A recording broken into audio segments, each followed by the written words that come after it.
All right. Welcome back to Dragon Ball Saga 7 in Australia. We are here with Top 32. You can see our competitors are already willing and ready. I am Big Jaddy, and in just a moment, I'm about to be joined by my co-commentator. He's right here. His name is... About to be joined? I was always here. I'm here. We're back in action. If you were here, if you've been one of the string warriors that have been joining us from the very start, we are back here with you, JD and the man Proc.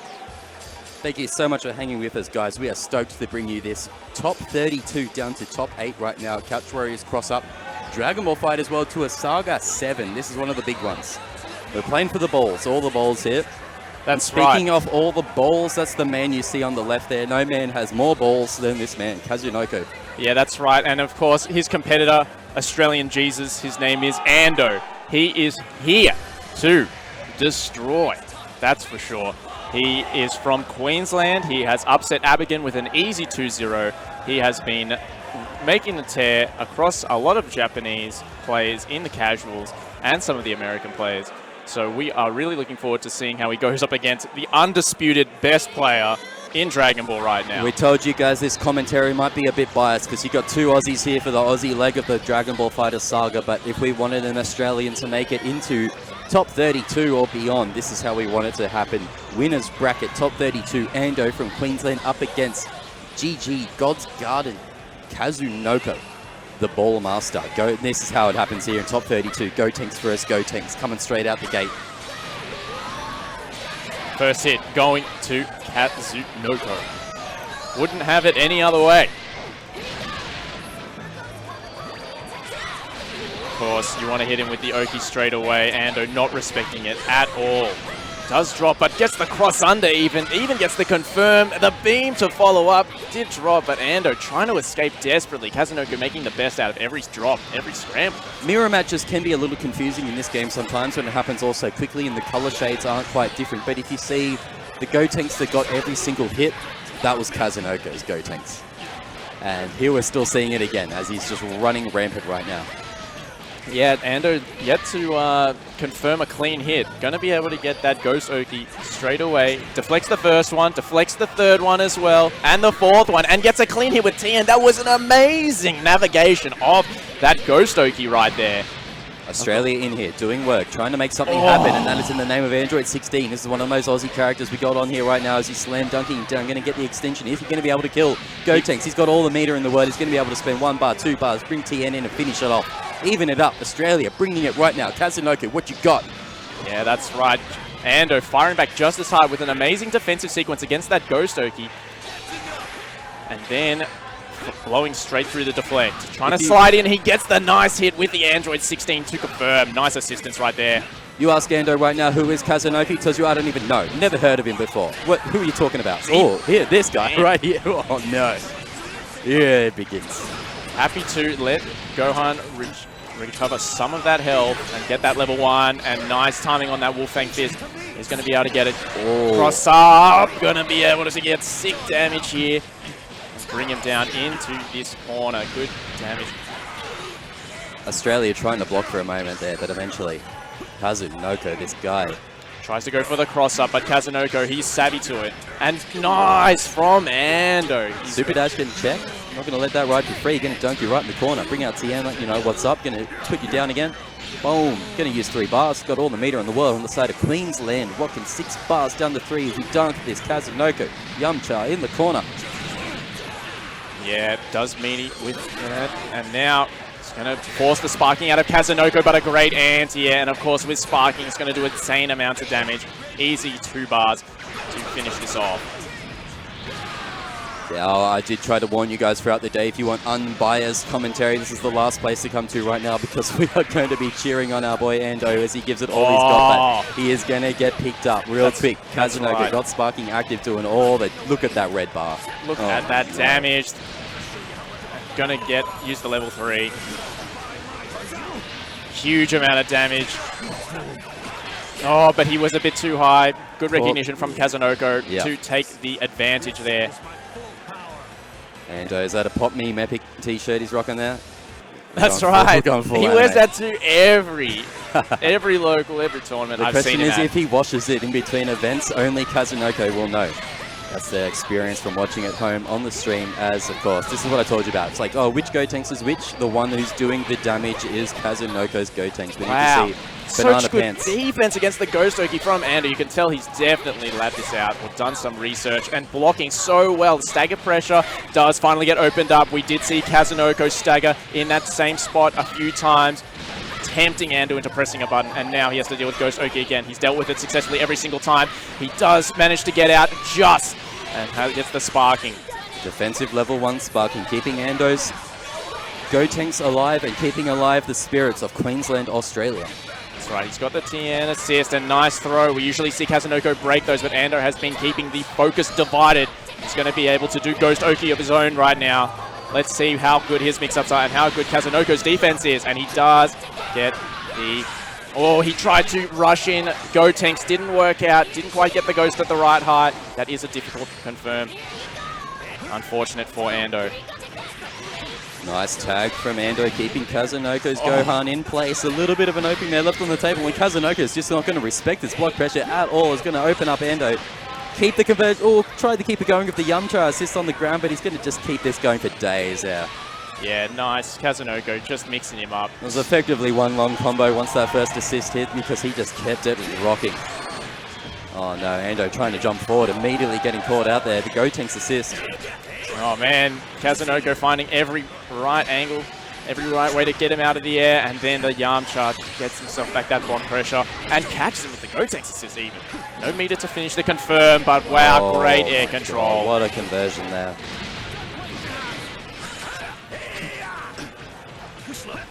Kazunoko out of meter, but all the characters and sparking in the world to just let this one cruise out. Yeah, it's looking a little rough right now. We got these new leg loops even. It's got this sick combo on display for you boys.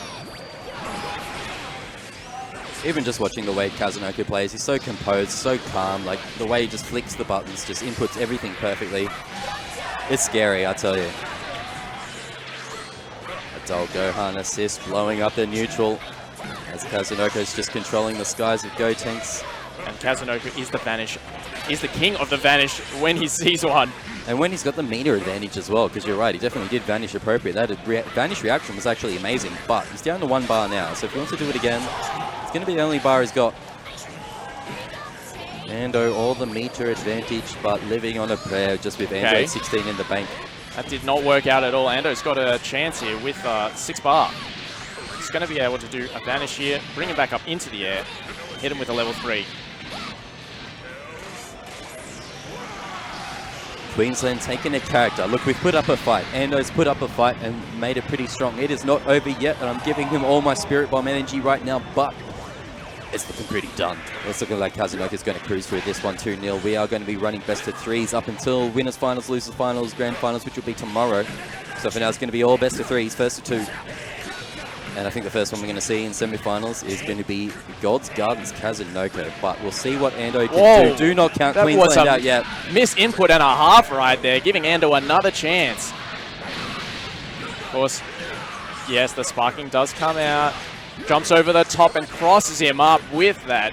Yamcha assist made it super confusing there.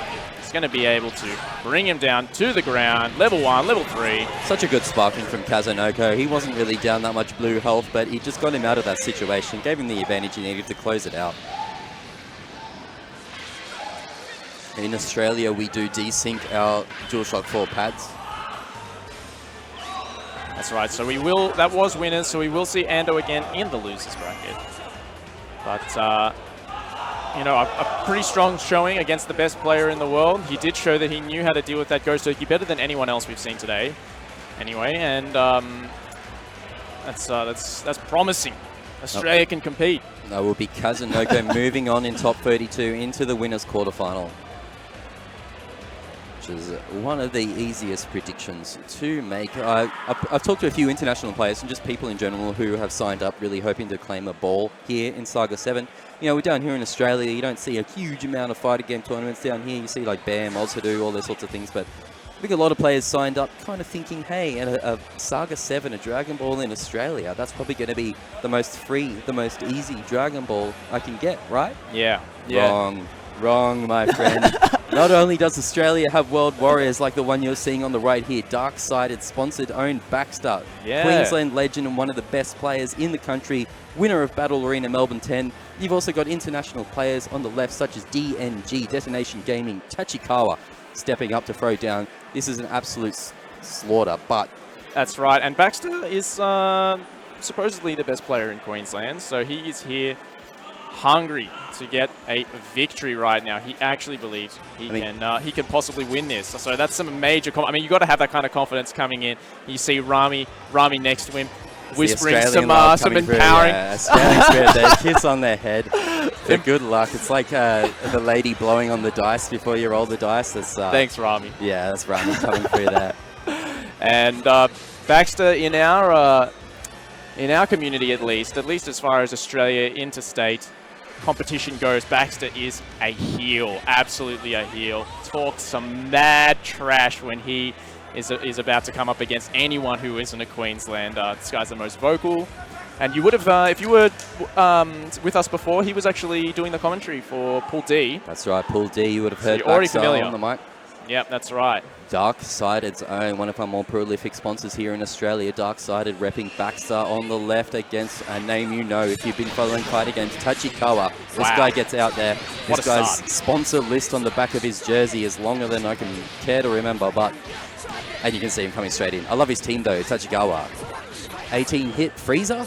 You're a Freezer man, aren't you? I am a Freezer man. Not as much of a Freezer man as Tachikawa is. This guy has got stuff figured out. That round start option was insane, and he's all over these reflects, not giving Baxter an opportunity to get out of here. Does get out of here, fortunately.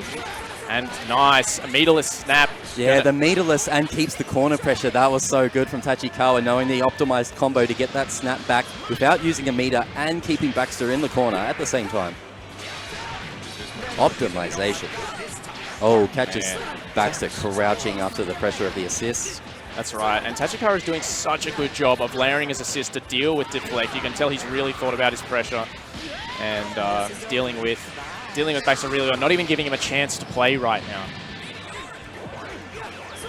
And that's exactly what you want to do with 18. Wow, what timing! Wow, that was such a good punish. Such good timing, and we have seen the tech for that, but not many people are able to execute it consistently. That was crazy. Was that just raw vanish to stay in front to punish? That's right. If you time it just right, you can stay on the same side. That's so good, and getting a combo punish to keep them in the corner. That's everything Tachikawa's doing is just so optimized in a way, like everything about damage and positioning. That's right. So on point right now. And it's got to really pressure if you're Baxter. If you're on the receiving end of this sort of stuff, you've got to be worried. Ooh. Nice. Great hit right there. That jump heavy actually crossed him up, it looked like. Going to give him his first opportunity this game. Going to give Goku an opportunity to regenerate some health. And of course, Yamcha usually has some sort of weight of pressure, but without meter, Tachikawa is going to get a good tag, forcing Goku back in. And keeps the pressure going. The freezer assist in the bank. Oh man. Doesn't need it. The mix-ups are so late, and he's just going to take out Goku so quick. Tachi playing at a speed Baxter cannot keep up with. Forcing sparking. Gonna parry his way out of it. But again, Tachikawa, just like many people we've seen today, is very, very happy to just play lane. We've seen this consistently. Happy to play lane while someone else's sparking is on, and then when forced them to make a mistake, and easily. In this type of situation, when he's got such a convincing lead and Baxter's being forced to pop the sparking, it's the strategy to go with, and Tachikawa's just been playing so calculated, so calm. So smart, really. Using the level 1 to give himself some safe pressure right there, some safe Okazemi. That was good, the crouch blocking, like he was happy to take the overheads, because in this sort of situation, what can Yamcha do off overhead by himself with no sparking? Nice. Level 3 from Baxter. Of course, man, is this enough? No, not enough. Looking for the sparking, yes. Tachikawa looking for it as well and gets opened up by the overhead. Baxter feeling himself after that one, but man, this is a mountain to climb. No sparking, meter disadvantage. versing two strong characters right now with amazing block stun. I mean, I want to be pessimistic, but you're right, Baxter. I feel say keep it up, get pumped. Like all he do, as soon as he got one character, he started really psyching himself up there. And I say, good on you, go for it, my friend. He's doing it so consistently, just vanishing on all those guard cancels. Give him a chance to play, and he trips the vanish. That was nutty, man. But Baxter looks completely focused, completely composed, and completely ready to go into the next round. This is the trait of a professional player right here. Even when you've got blown up pretty hard by some pretty amazing stuff coming from Tachikawa, you've still got to keep your A game going on, and that's what Baxter wants to do. He wants to bring everything he's got right now. It is the Australian spirit, and he's bringing it right here, right now, to Japan. That's right, and we're seeing this start almost exactly the same, if not exactly the same as last match. A clean hit, using a sister carry straight into the corner. Oh man, you see that Tachikawa is feeling so confident the way he's able to stagger his assist now. First guard break of the game.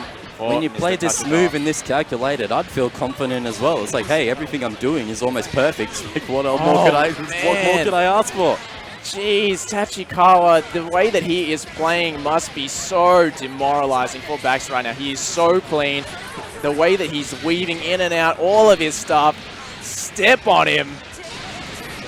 The optimization is absolutely ridiculous coming out of Tachikawa right now. 3 big green bars of health on all of his team up in the top right corner.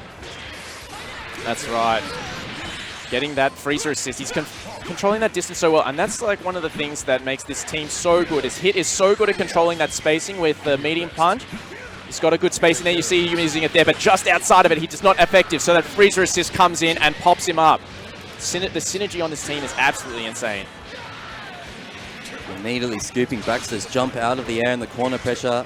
Not getting a full combo, but forcing Baxter to sit there and deal with this. The hit off Tachikawa. Coming out like that big purple grape. Gonna get a lot of damage here. Man, Tachikawa. Jeez. Give us Aussies a chance, all right? Yeah, I'm trying to rep our Aussies, trying to hype up the Aussies, but oh boy, this is demoralizing. I love that man, Baxter. Oh, he finds a happy birthday. Happy birthday. This is good for us.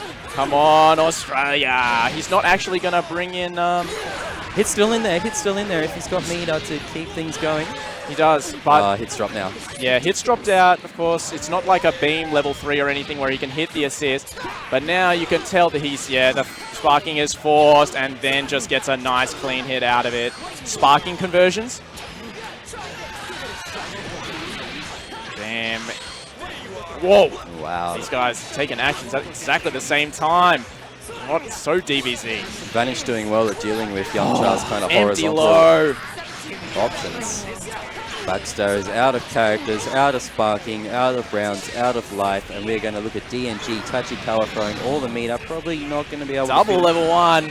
The optimization from I forgot Tachikawa. I was talking about a player like Detonation Gaming's own Tachikawa, comes straight from Japan. As we said, 2-hour time difference, no jet lag on this man. He's looking fit, looking ready, and God, if I've seen anybody today who's going to step up against Kazunoko, claim a new ball, could be this man right here. Exactly, and we, when we're playing domestically, we'll say like Baxter the bully, but after that, it looks like Baxter the bullied.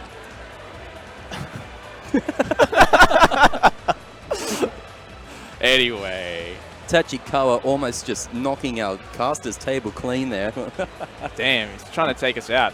That was a confident exit from the player area, I'll tell you that. This man is waiting. He is looking clean, looking like he wants to take out Kazunoko, and now we have got so there's the one Mr. Falco, our Darksided's own Falco as well. We just had Darksided's Baxter. Yeah, and now commentary is going to be very biased from here on in. I'm telling you that, because this is the gauntlet right now of Australia versus the world at Dragon Ball Fighters, and it's rare we get an opportunity like this where our best players in Australia have travelled interstate. The man you see sitting right now is from South Australia. That's a plane flight. We got several people. The man before Queensland. That's a plane flight. These guys are all flying all around Australia to come here to fight the world's best at Dragon Ball Fighters, brought to you by the World Tour. That's right. And you have to be really careful. Like, taking a plane in Australia is actually pretty scary. You got to watch out for spiders. Like, sometimes there's a croc in the plane. You know, these guys, they're going to the maximum amount of effort. Like, it's way harder to travel through Australia than it is to travel to Australia. I mean, the drop bears up there, you got to look out for them as well. Yeah, all sorts you got to of be really careful. Thanks, guys. I got a lot of respect. I got, a lot of respect. No bias. Just respect for, you know, Australian players that want to make the trip to Melbourne. So I was looking through Apology Man's Twitter, and he was just like definitely terrified of spiders. I'm like, dude, be glad you were not staying at my house. Spiders are like, yesterday I went to turn the tap on, just gripped this full spider in my hand. It was just hanging on the tap. Welcome to Australia, son. They don't make that stuff up, just like we don't make up the next coming matches. Falco, and I believe that's Fenrich, Cyclops, Athlete Gaming. That's right. Now, the objective is, we saw Fenridi on stream before, and he was working on a perfect. And then the objective was for our boy to land one single combo. Fenridi did not even allow that in the second game. We're working on another perfect. And, I mean, not getting touch of death is like... Yeah, I've seen an Australian achievement. You know, Fenridi's been up there for like a minute. You've already mentioned the touch of death. Twitch is already going on about the Todd, and like one of my notes here for Fenridi, I just got Todd God. He's the Todd God. Like, if you let this dude touch you in a position where he can kill your character, that character is gone. Forget it. Think about the next round. That's right. And we've been seeing a lot of Broly today, and since the change to Broly's armor, now it starts up on frame 4 instead of frame 6, he's able to have a lot of advantage in vanish situations. If someone offensively vanishes on him, he's able to, you know, lariat out of it, command grab out of it. So I've been hearing about everybody's telling me that Broly's buffed, just like you have been. And I've seen Broly up on this stage 4 or 5 times today. Have I actually seen him win or do any work? Not once, I think. Every time I've seen Broly on stage today, he's been opened up and bodied completely. So I'm looking forward to seeing these Broly buffs I keep hearing about in action, but it's yet to happen. But now we've still got Cell, just rocking it, clean. What a team. Cell, Bardock, Vegeta, Super Saiyan. And we have seen, for today, Falco's defense is exceptional. So we're expecting to see more of that. Of course, Fenridi's combos are his strong point. Falco's defense, his strong point. Excited to see what happens here. Falco, definitely well known in Australian FGC from many games. I believe he was one of our original Third Strike champions. But correct me if I'm wrong, but I'm pretty sure he's been running deep in the Australian FGC for many, many years. So when it comes to something like blocking, those sort of fundamentals, you can look at this guy, Dark-Sided Falco. That's right. He's going to bring him, Jalen, down to the ground. Level 3 already, man. Falco keen to get back this momentum right now. That's some good damage. Wake up level 1. Another level 1, going to punish, and then he hasn't got enough meter to actually go for a snap there. So, wow. Was Fenrich aware of that? Because I was thinking, like, level 1, that's not actually a safe way to get Cell, because he looks like he just wanted to get Bardock out of there. Well, he did it now. But maybe he knew Falco didn't really have an option to tag in. Oh, the fuzzy. Fenrich so aware of the situation. He's going to be able to absolutely blast. Nobody drops it. Fenrich dropping combos. What's going on? No problem, though. Going to get that solo snap. Fenrich so ready. Yeah, we can tell Falco was thinking about the fuzzy there. Fenrich knew he was thinking about the fuzzy overhead. Goes low. Yeah, the level of mind games that's going on right now, just in a first match, I feel like Fenrich is giving Falco a lot of respect. And vice versa. Both players know that this is some real stuff, and they are reading each other. Wow. Falco noticing he's got his focus on deflecting, getting that Dragon Rush, and he's going to be able to bring down Cell with a level 1 into level 3. Playing Goku level 3 should get the kill. Then Reedy Cell. Falco is looking strong today, that's for sure. South Australia are in here right now. This is looking very real. Ben Reedy, one of the best players of this game in the world. So this is some real work. Plus a lot of meter on the side of Fenrich, is giving him the advantage to vanish like that. Falco would definitely love some more meter right now, so Fenrich got that advantage. Oh, nice conversion from Falco. Picks it up from the 2 lights. This is big in the corner with the sliding knockdown. Ooh, try to get fancy with an empty jump. Wow, that guard cancel. Gonna bring in Vegeta and gain the corner. That was nuts. So much meter to play with, and going to go level 3 for the hard knockdown in this corner right now. Forcing sparking. You can tell, we've seen consistently, players happy to play back and force the other person to make a mistake when they go for an early sparking to save a character. Super Dodge just following that advantage there. Where do you think you are going, Falco? And this man, Falco, would love some meter right now, but Fenridge is just all over him and definitely pushing the meter advantage. And there goes the sparking. Oh, giving him a chance to hang himself there. Fenridge just running up and just blocking right in his face, saying, what you going to do? You're going to do nothing? Then I'll do something. Goodbye. Goku. Oh, he's got a happy birthday! This is actually huge. No, he just dropped out Bardock. He didn't go for the sword early enough. That is heartbreaking for him. He's going to have to go with the level 3. It still built him a ton of meter, but just missed out on getting that jump slash. Ben really no sparking though, so this is looking very doable for Falco, especially if he's going to win clashes like that. If he can get the combo right, get enough damage with 2 bars of meter. He's definitely got enough here. There it is. Going the full combo just to spend 1 bar to take out Fenridge's Vegeta. Now we're down to 1 character apiece. Falco technically in the lead right now against Cyclops Athlete Gaming. That's right, you can't count out the meter right now. Just going to get pressure right now. Great block on the overhead. He tried to jump. 5L. Don't jump away from Bardock in that situation. The 5L is a vacuum. He's going to chuck him to the ground. Level 3, will it be enough? Oh, yes! Australia, where you at? Get loud right now. The building is blowing up right now. It's only 1 game, but this is one of the best matches we've seen for Australia on the main stage right now, and this building is getting hype. You guys are barely seeing a portion of it on our screen right now, but the crowd is massive and immense to the left, and everybody is getting rowdy, getting loud. I do not know if you can hear it on the mic, but boy, Falco 1 up against Cyclops. Japan, Ben Reedy. Getting hit by those lightning legs again. Gonna get this corner conversion. Falco building so much meter. 2 meter built from that. Chuck him into the corner. When you trust Falco, he's got a life lead like this. He's not going to do anything stupid. He's just going to stay composed. He's going to keep playing his A game. He knows how to do. He knows how to perform. One of our most seasoned, veteran, competitive fighting game players here. Darksided Falco from South Australia. He wants to get rid of this Vegeta straight away. Falco recognizes not going to give him the opportunity to mix him up. Fenridge is happy to spend anything it takes, and he's got Goku in this combo. Can you see the blue health on Goku right now? This is devastating. He's going to have enough meter to take out Goku right now. Oh no, Japan, you're doing it to us like that. Oh my god, that Goku is dead. He is out of there. DS Falco is down a character and not much health left on Vegito. Just like that. Is that... The building has gone quiet. I can tell you that after how loud and excited everybody was. That was squelched very quickly. It was squelched incredibly quickly right now, and Fenridge has woken up, allowing Broly in here. Japan. Shout outs to Japan. Wow, he got that Broly. Okay, he's going to get a conversion here. But man, trying to make a comeback, this is not going to be strong, and he's going to bring in Cell.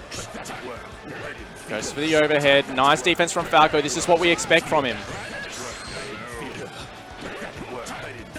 It's, definitely been a strong point of Falco in general. His defense is amazing. Wow, nice super dash. Incredible defense from Falco. So patient, and he's going to have an opportunity against Fenridge in the corner again. Whoa, the damage! You call that an opportunity, son. That's a big opportunity. That is a character out of there. That's right. Oh my goodness. Sending Fenridge to losers already? Okay, great. Don't get ahead of yourself here. We still got a lot of work to do. That's right. With 2 players like this, they're Fuzzy. He messes up the Fuzzy. What's going on with Fenridge's execution right now? Yeah, he got the hit on the standing. That's right. We don't usually see this many drops from Fenridge. We've seen drops from Kazunoko as well. That's what South Australian Dragon Ball does to you, my friend. Puts you on the edge. That's right.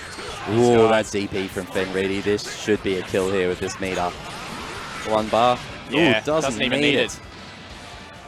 And of course, Falco has to try and climb his way back with just Broly. Equal meter, no sparking on either side. Good hit from Fenridge.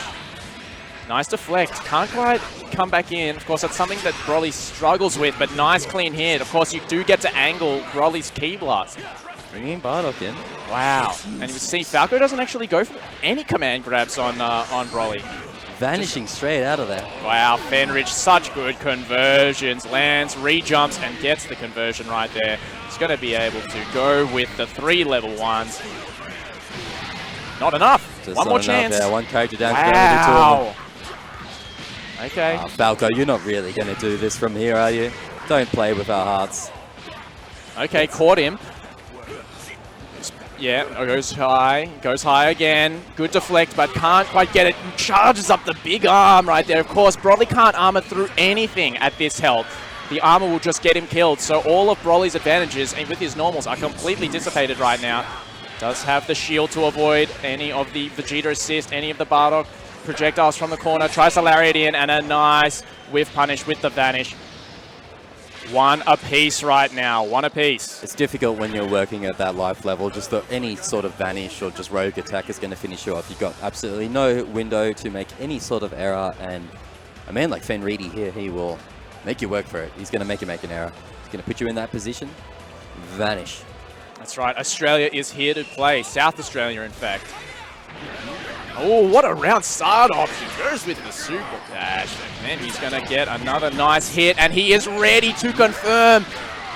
Falco has such good setups, making sure that you don't even think about trying to escape at that full screen. Knows how to coordinate his assists so well, and a lot of players have not been respecting it today, and Falco is showing them you need to. Forcing sparking again, deja vu. Such an early sparking forced out of Fenrich. He's feeling the pressure of South Australia right now. Where's his cell at right now? Getting the damage done. Nice. Spoke too soon. Fenrich definitely makes the most, even of a 7-second sparking. So important. Oh. Wow. Yeah, I always figured Falco was trying to beam assist cover the tag into Broly, but he's fuzzy. Vegito doesn't get the confirm again. Fenrich struggling right now when it comes to this, but nice whip punish with the super dash from Fenrich. Drop again! What's going on with Fenrich? This is the execution god himself, and he is actually consistently dropping. Falco going to take every opportunity he can while Fenrich is flustered, that's for sure. No. Oh. Nice, catches him out of the air. Falco's so aware. Bring back in cell. No, that was great. He knew that wasn't going to hit. Damn, that armor. And he was looking for the command grab. That's the thing about Broly. It looks so similar to the command grab startup. If you can just get a kill on this cell, it will be such a huge lead. Still 3 characters and sparking, and a lot of life on the side of South Australia's Falco. But Fenrich sees the opportunity, tags Bardock in, keeps himself safe, and we're going to continue the trading back and forth. But I think it's one of the best examples of 2 amazing players that are both evenly matched and know what they're doing when they're finding it's so important, especially to get that 2H when he needs to build a lot of meter. He's vanished, he's going to destroy his meter game, but it doesn't matter. He's still able to get in. Fenrich, he didn't respect it at all! And this could be a dead Bardock It's going to be a dead Bardock. You put someone like DS Falco up here and tell him to kill a character and perform a combo in the clutch in the heat of the moment with all of this crowd yelling right now, and he will do it. He'll lay it down. He'll make it fancy. Give you some little extra while you're at it. Oh man, look at Falco's defense. You can tell this guy. This is why we keep praising him for his defense. The blocking of just blocking that overhead. And an amazing timing to backdash out. Nice punish from Fenrich though, so crucial. I don't want to see Falco get too patient here, get too confident in his lead. I want him to keep doing what he's been doing. Good jail back to the ground from Fenrich. Doesn't quite get it with the diagonal jump. Gonna stagger a little bit. That cell is so scared in the background. Look at this defense from Falco. What a nut right now, and he is going to be able to give himself another chance. Good backdash. And now Falco is given some space after that amazing defensive sequence. And nice hit. Wow, so good. A little bit of damage, but nothing too scary. Falco doing a really good job of spreading the damage around his team, but Fenrich is finding the openings where he needs him. He's going to tag the Broly in and keep the pressure going. Oh, doesn't get the combo again. He's going for all these fuzzies, all these really difficult combos, and still can't get the conversion. And then he level 3s him. Was that a block? Was that a jump block? It was a jump block. Doesn't matter. Whoa, and he given an gets opportunity. the punish as well, jumping up, getting the 2H, and keeps it going. Cell assist in the corner, not managing to convert into anything. Oh my goodness, what a tag from Falco. He is finding the perfect defense, the perfect responses, and he's going to be able to give himself a good opportunity right now. He was looking for the DP, looking for the bait, and now forces Fenrich to use 2 bars of meter, and he didn't believe in his own. Falco's defense is so strong, he's making Fenrich not believe in his offense anymore. That is some serious psychological damage. Fenrich full of meter, but Falco with no bars to work with, now 1 bar, but not a lot to work with the whole vanish option if he wants to play that sort of battle. But Falco's got the life lead, the character lead, where he's happy. That's right, but look, we're at 90 seconds left. Like, how long can we keep this up? Never mind. Good, clean guard break attempt by Fenrich. And of course, 6 bars to play with here. He's going to use 1 bar to vanish. Going to hit 1 and maybe another. Yeah, only needs 2 bars here. Alright, cool. And now Falco, after such good defensive sequences, is coming in with 2 characters. Vegeta allowed an opportunity. Is he going to be able to tag here? No, he's not. Okay. I love to just stand still though, being waiting. But he gets a 2H. He's going to be able to bring in Vegeta with all that blue health. Health is going to be sliced off. Half health Vegeta on the side of Cyclops Gaming. Fenridi. Haven't seen any lariats this round, so to see it. Oh my goodness, this man, he's looking very strong right now. Oh, he gets a clean hit. That's it. Falco, he comes back to it. The crowd, Australia are here. Cyclops Athlete Gaming, Fenridi going down to Dark-Sided. Falco, South Australia, or Australia in general, every state, we're just mobbing the stage. The crowd is going nuts. Falco, chalk him in your diary. Damn. Keep eyes on this man. He has worked his way through in a winner's bracket, top 32 here at Dragon Ball FighterZ World Tour Saga 7. That's right, man, Falco. And of course, Fenrich is knocked into the lower bracket. And God, it hurts me a bit to see Fenrich taking a loss like that because, God, if there's a man I want to, if there's not a non-Australian I want to see finally take a ball home, it's that man, Fenridi from Cyclops Gaming. He really deserves it. He really owns it, but we're not going to let him take it too easy. We'll rip it straight out of his hands here, Australia, with all the players we have here in top 32, top bracket, bottom bracket. We're filling these brackets. And you can see here, Super Noon stepping up with what looks like a Team Atletico player. Is this the man Raptor? I can see on his background. So Twitch chat. That's right. I know this is 2 of your favorite players in Twitch chat. Now, Mr. Super Noon and Australia's own Atletico Gaming Raptor. That's right. Raptor was jealous of Super Noon's pink hair, needed to power up himself, has got the Goku black hair for himself. But of course, unfortunately, we don't have a face painting team here. We couldn't dye Raptor's skin purple to match hit, so we have to make do with a Super Noon impression. But man, I am coming down after that win. I mean, Fenrich, you got to admit, Fenrich was not playing at 100% there. There was a lot of crucial drops, a lot of fuzzies that he went for that didn't get confirmed. So that is brutal. There's got to be eating away at him right now. He could have dealt with that Broly so much earlier. So that is a massive, massive upset from the second place finisher for Dragon Ball Saga 6.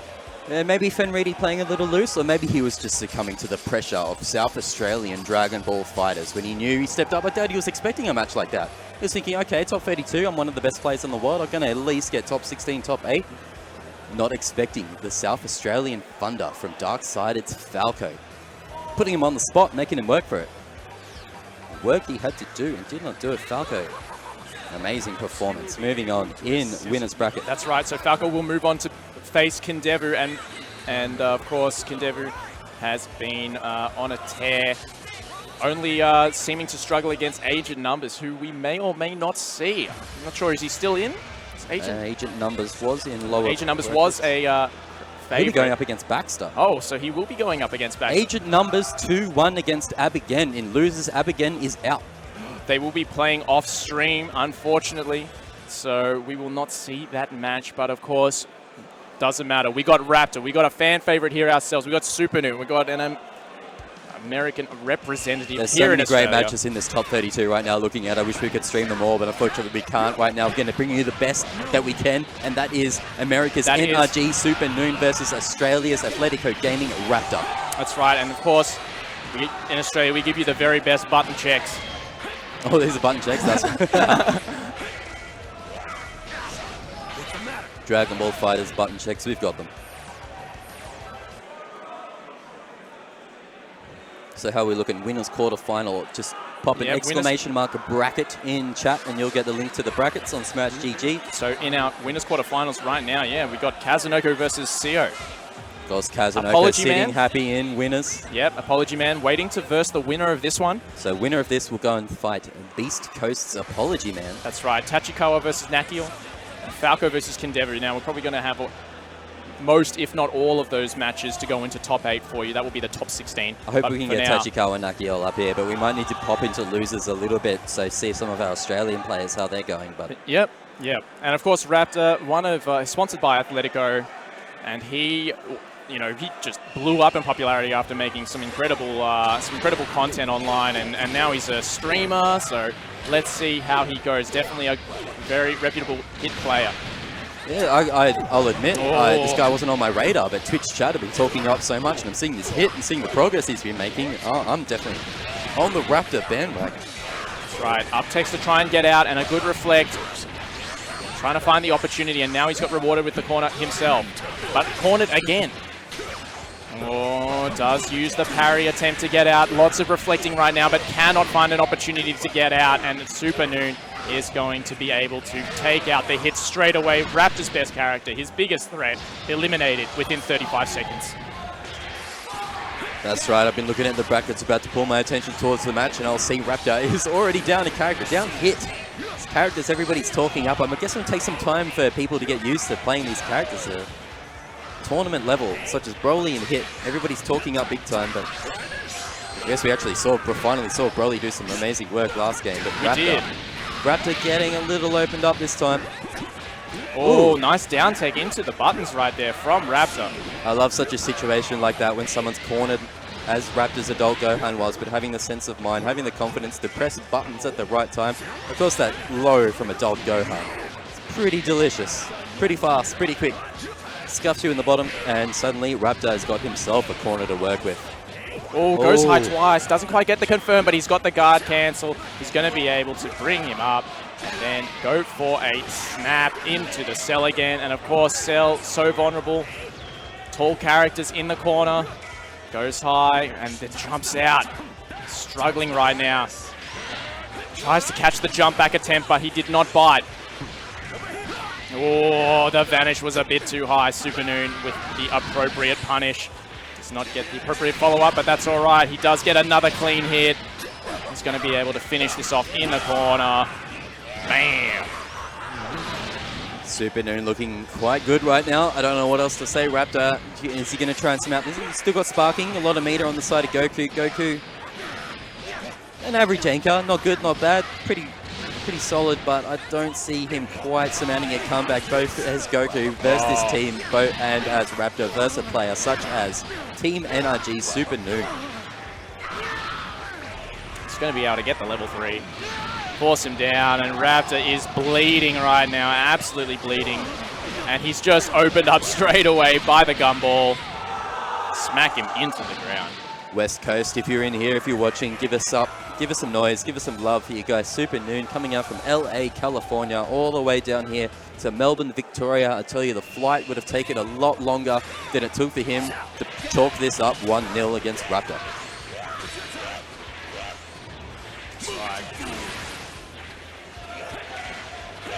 Both garnering for space right now. You can see Raptor's being a bit more careful right now. Really has swapped out his hit immediately. Doesn't want to lose it at all. And man, Gohan's jump light punch is not a good anti-air, and he baits the DP perfectly. No DP assist for you, Raptor. It was all about the movement at the start, just shimmying back and forth, dancing all about, trying to find the first opening as Reflect is being blown up by the Vegeta assist. Yeah, look, we've seen a lot of people saying that they think DP assist is a little too strong, but Super Noon is showing that he has multiple options to deal with and bait it.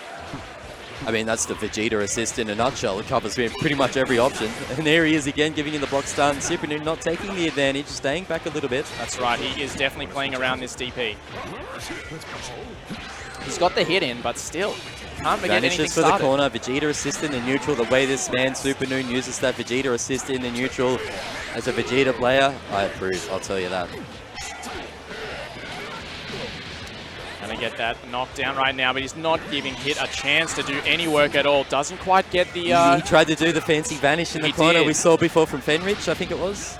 That's no, from Tachikawa. He was doing sorry. The perfectly timed. Yeah, Tachikawa after that match before. That's the type of stuff Tachikawa was doing effortlessly. Super Noon tried to get fancy. Oh my goodness, he is making this look kind of free. With this sort of life lead and this sort of advantage, you may as well go for the fancy stuff. Try and get a little tricky. It doesn't work out, it's okay.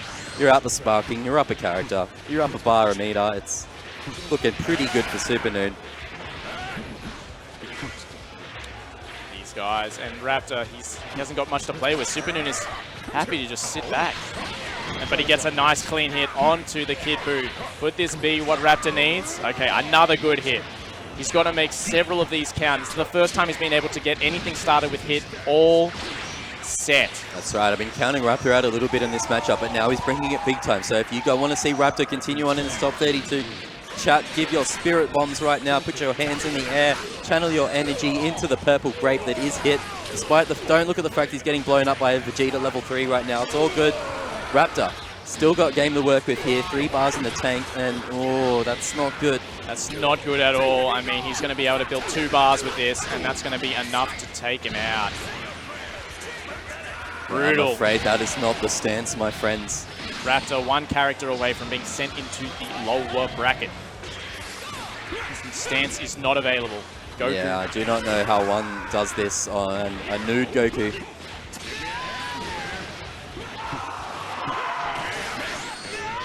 Super Noon playing this like a saga, playing this like it's a real tournament, even though he's way ahead, pretty much won it. He still dances around a bit, waiting to bide his time, and finds an opening.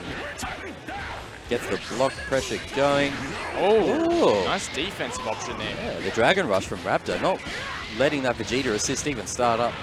Yeah, but I can't help but still feel like Raptor has got no chance here. Yeah. This is such a tough mountain to climb. He tried to even go for the fuzzy, go for the double overhead there with the special so that he could go straight into level 3 even.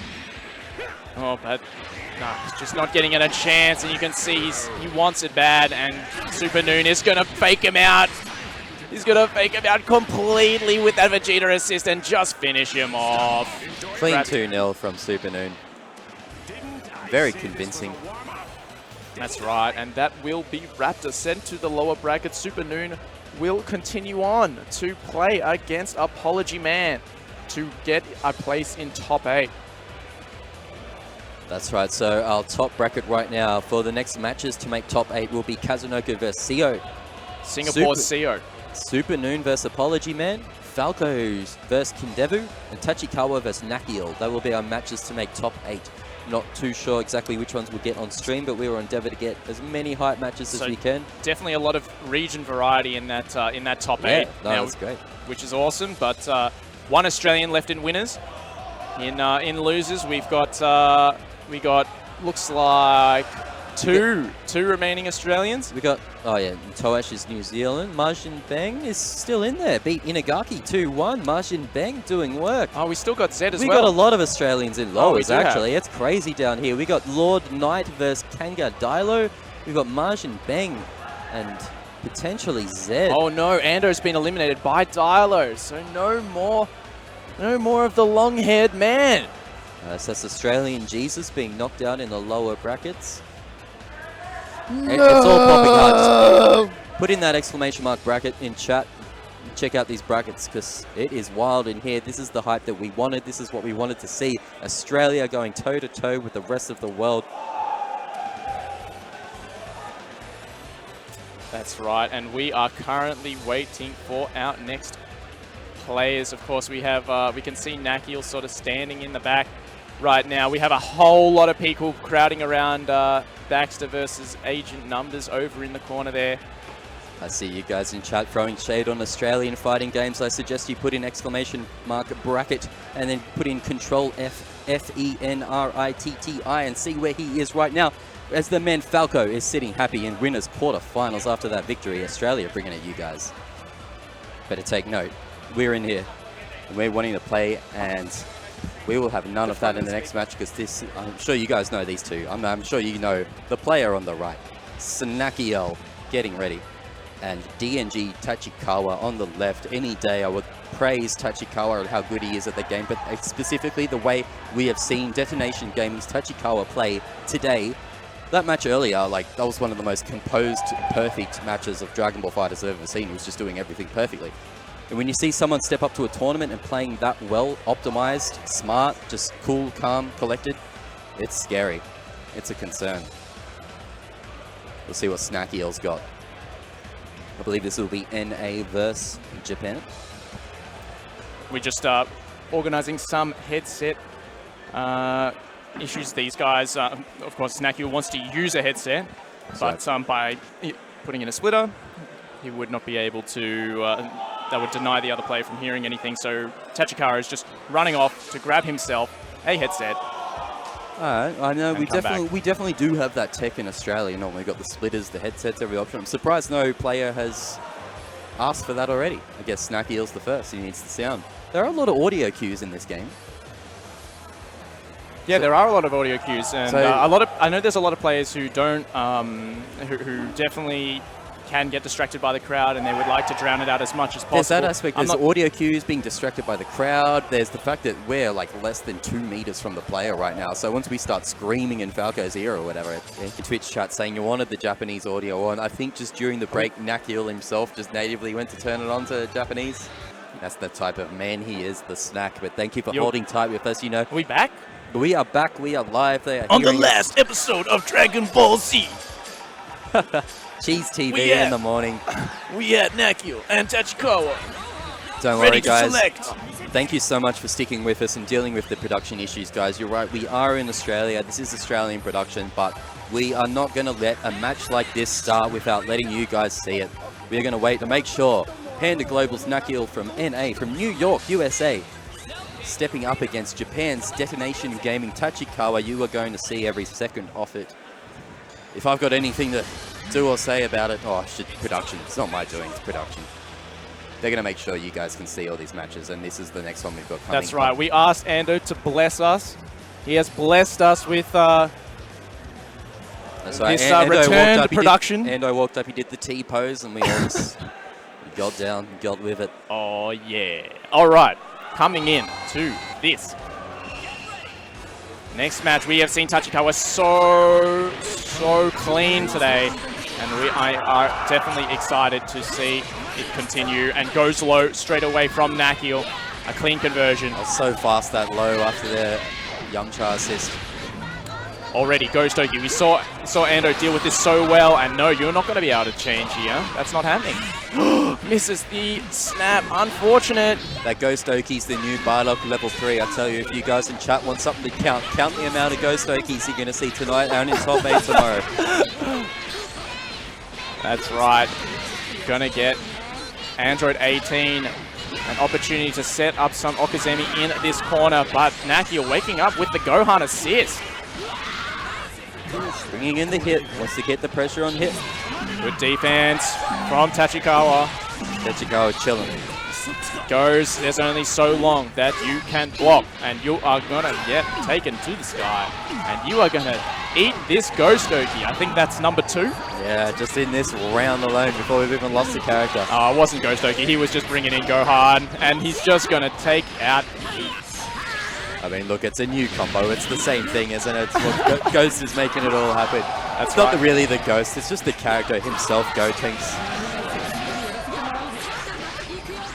He's a young lad. He's that young lad. The garbage children, young lads, I should say. Shout out to Yohozi. I wish he was here. Oh, goes for the Crossup. Wow, he just woke up with... Yeah, Nakkiel taking the advantage there. Press buttons. I was like, oh, Tachikawa getting another. Notice Nakkiel hitting. And now Nakkiel is going nuts in the corner of the fully white team. Looking strong here. He even caught him with the lightning legs. Tachikawa could not find the gap right there, and he is going to get destroyed by this 3-meter.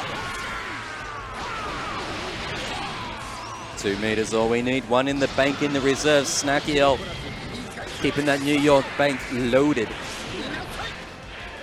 Jumping out of there, making some distance. Wow. Tachikawa Freezer. Gets a clean hit there, and he's going to bring straight back in Gohan. Doesn't want to have to deal with this at all. All right, bring him down, and then again. All right, see, we've said this already, but without Bardock and without 16 having that level 3 Oki, it's so important to have like a character like Android 18 who just destroys, or like Gotenks with the level 1 doing the same thing. You want to have that set play ability. Anyone that can give you that is a good character, that's for sure. Sparking just ran out on the side of Nakkiel. Staggering the pressure, but just slides straight under that blast from Tachikawa's Freezer. That's right.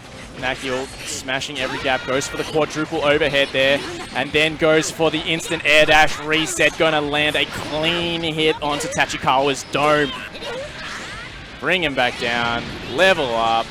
No chance to Sparking to save this Android. Tachikawa's left with a freezer, Sparking and a prayer. That's right. Nakkiel, NA, are you awake? I know it must be something weird hour in the morning for you guys right now. It is 8 PM here in Australia, but I know you guys are awake. New York, give us some love in the chat. Give some love for your man. Nakkiel is out here in Australia doing a number on Tachikawa. Yeah, that's right. And we do see Tachikawa. He is generally very comfortable with Anchor Freezer. And he'll have enough meter and he'll have Sparking to do Golden Freezer at any point if he so desires. So super important. Has to float away there. Didn't have an assist to back up that midget spinner. Just full Beyblading out of there, off into the distance. Oh, dearie. Oh, does get a drop. Good for Tachikawa, and he is going to play into the distance right now. This is so crazy after how composed we saw Tachikawa play before. Like, I've seen a good player blow up a lesser player. Oh, what an anti-air. Anything like that. Nakkiel is just coming to play. Oh, man. Still going. Oh, DP whiff punish. Sparking this. Okay, he's going to golden. You know what's going to happen. He always Sparking straight into the golden. And now this is where the real chaos begins, but not if he gets hit straight away, of course. Doesn't make a difference then. Look at the speed at which Golden Freezer performs, but you can see Nakkiel is bringing his speed up as well. He's not willing to deal with any of it, not giving a single opportunity, and just 2H's are What meanie. was that 2H in the corner? That is a man feeling himself right there. Like, it was like knockdown, just run up, just 2H as you raise it. Wow. That's exactly, like, I play some Freezer, and I know whenever I activate Golden Freezer, I just feel like I'm Sonic. Like, I'm just going so fast. I've got double air dashes, my movement speed is off the charts, my jump speed is off the charts, and then, you know, you're going so fast that somebody can just do something as ridiculous as, like a massive air invulnerable move that covers most of their vertical hitbox. And yeah, pretty much. Yeah, something like that. Generally does the trick. Nakkiel, do you see how quick that man just readied his team up? Bam, bam, bam, white, ready to go, sip the water. And Nakkiel is off and away. Tachikawa is thinking about returning to the lobby right now. Don't know how that's going to go for him, but staying with the same team. Well, that was a blow-up. That was a blow-up. And honestly, like, yeah, I wasn't expecting as much of a blow-up between these two players. Exactly. Tachikawa.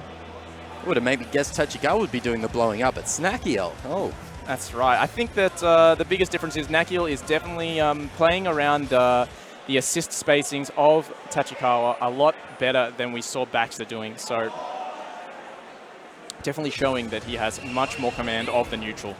And that is definitely paying off for him. And that's right as I say that, he gets opened up by a freezer assist. So, you know, forget what I'm saying. Oh, wow. What a nice combo. What a nice opening from Tachikawa. That's more like what we were seeing earlier. Nice. Nakkiel getting a clean hit. Tries to go with the side switch, but doesn't quite get it. Coming down with the Beyblade, keeping the pressure going, but not quite. Tachikawa is now woken up. Wow, Tachikawa is just so good at getting these assist confirms from just the most amazing heights, forcing the Sparking very early. And again, Tachikawa, we know this is his strategy. Very, very, very happy to just allow it to rock out. And as I say, that gets impatient, guard cancels, and he's going to eat a huge combo on his hit for his troubles. And that's, what is that, 3? Ghost Oki number 3. Whoa! Ghost Oki avoided Tachikawa. I mean, at least 3 just in this match, if you're asking the general day or anything. Whoa.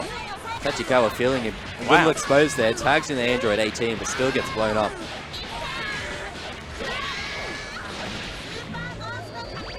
Four? Not quite. No, it wasn't Oki. It was just a level 1. Yeah. Wow, goes with the fuzzy. Amazing blocking right now. Can't block the second fuzzy, though. Too bad.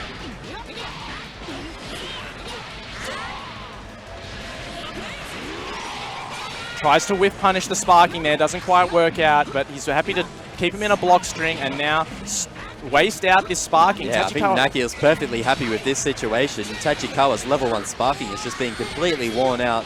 Yeah, and especially seeing as he doesn't have that now for his patented Freezer, Golden Freezer.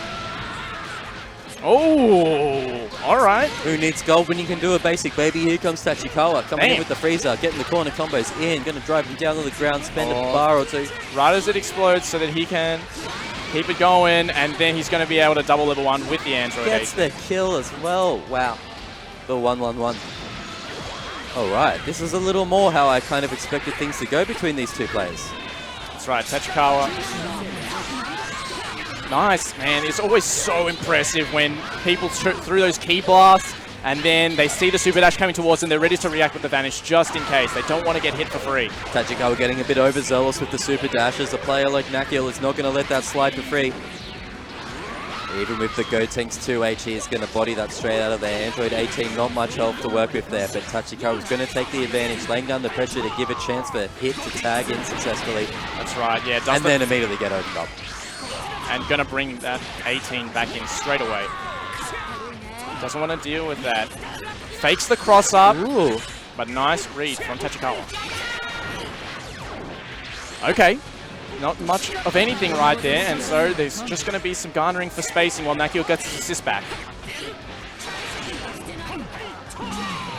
Going to bring in Gotenks, and wow, we're seeing that a lot more with Yamcha. You know, you do that third hit of the Yamcha auto combo and tag at the same time, and the block stun is so long from that Yamcha third hit of his auto combo that it gives your tagged in a time to lay down a mix-up as well. Yeah. Absolutely insane. That is the type of setups that you would expect from a player such as Nakkiel. Tachikawa putting up a much better fight this time, but that Android's looking pretty low in the background. Freezer with no sparking to work with. It's again looking like Nakkiel's match. This one's going to be Tachikawa to win it back, and this is a good way to do it. Landing that AH, getting the Android 18 in there. Going to go for a full combo. Going to spend the 3 bars. Get the knockdown. Again, what can we do with Freezer assist here? We can just raw Dragon Rush you in the face. Empty jump Dragon Rush. Tachikawa is now in the lead on this second round. That's right. Got three bar right now, and he catching him with that Freezer assist. Already cornered, and now no meter, doesn't matter. Take out that Android 18 straight away. Freezer is here. 3 meter, we know Tachikawa wants to do the gold.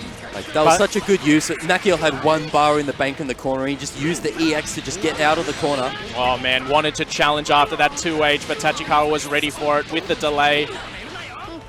Double overhead is blocked. Crossup is not, but no micro dash to get the confirm, but this crossup does work out in his favor. Nakkiel. 1 character apiece. It's a big game of knowing when to take your turn. This is all about taking turns now. This is where you need to know your frame data. Not that I know it at all. I'm going to see if these guys know it, and they... Oh man, Tachikawa is going to be able to optimize here and then go straight into the level 3. Bringing it to a 1-1. Of course, the winner of this goes into top 8 for tomorrow at 4 p.m.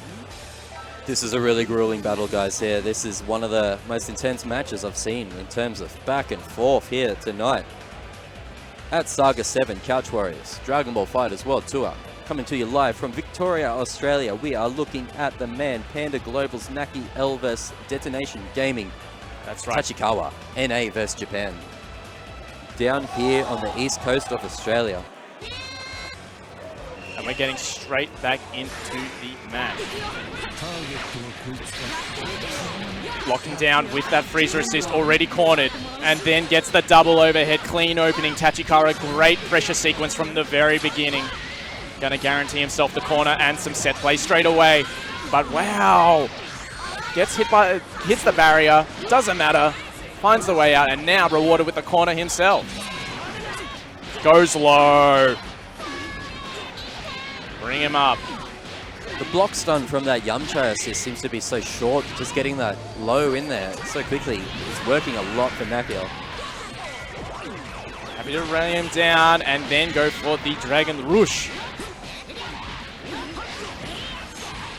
Damn. Bring him down. Big lead for Nakkiel. Needs to keep the pressure going to kill hit. That's what everybody was thinking. The depth of hit is close here, so Tachikawa hits the sparking, keeps hit alive, and tags in Android 18.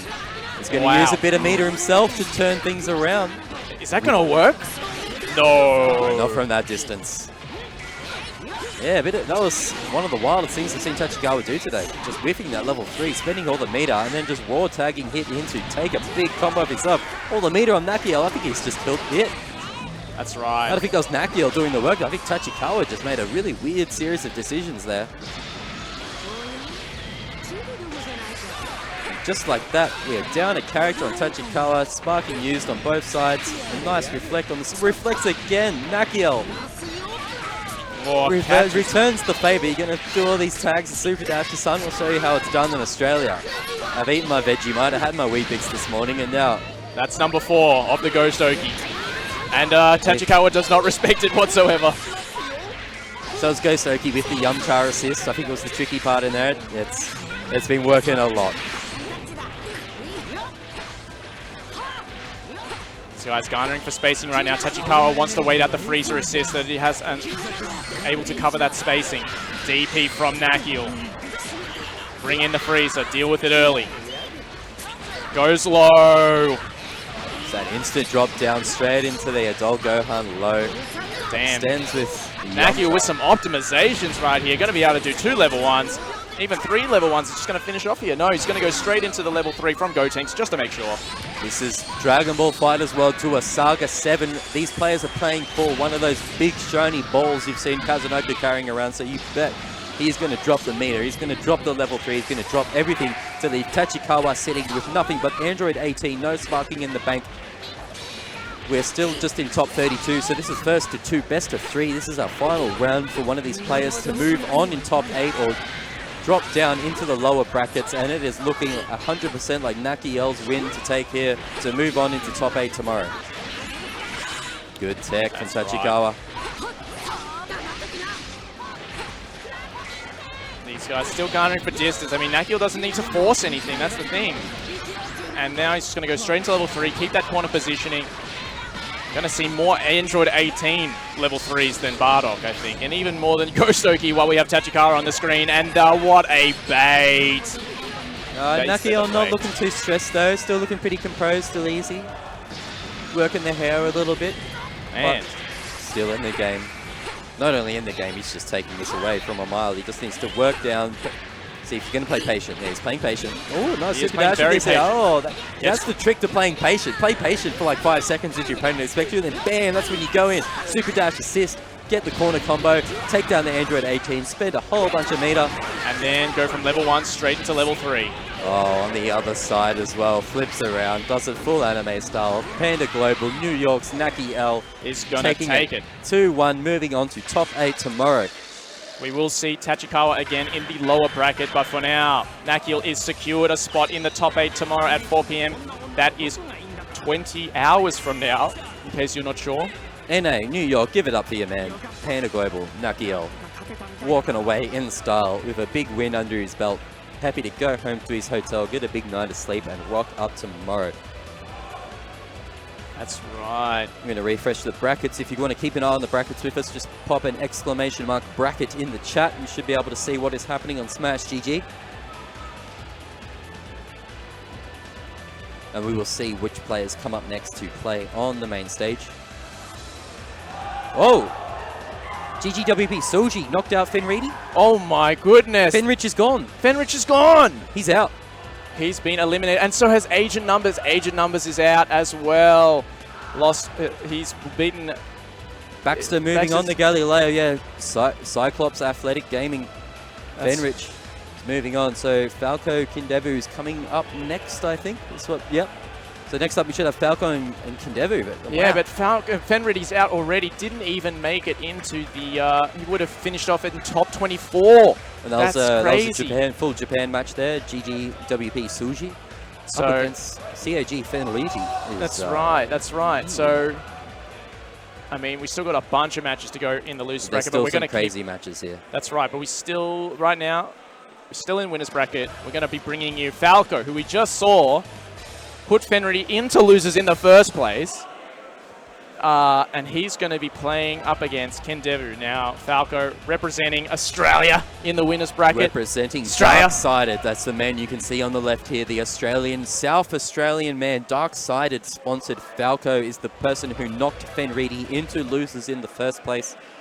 Fenridi eventually going out to GGWP Suji in the losers bracket. Again, pop exclamation mark bracket into the chat to follow these along with us. We are all still in the winner side here. Falco Kindevu. If you've been following fighting games in general, other games, you should know Kindevu because this guy has been out in abundance for years. This guy's been playing probably longer than I have. Absolute veteran from the Japan scene. Kindevu, I believe currently unsponsored. Now, I mean, I've seen Falco pretty handily take out agent numbers, and now we're about to see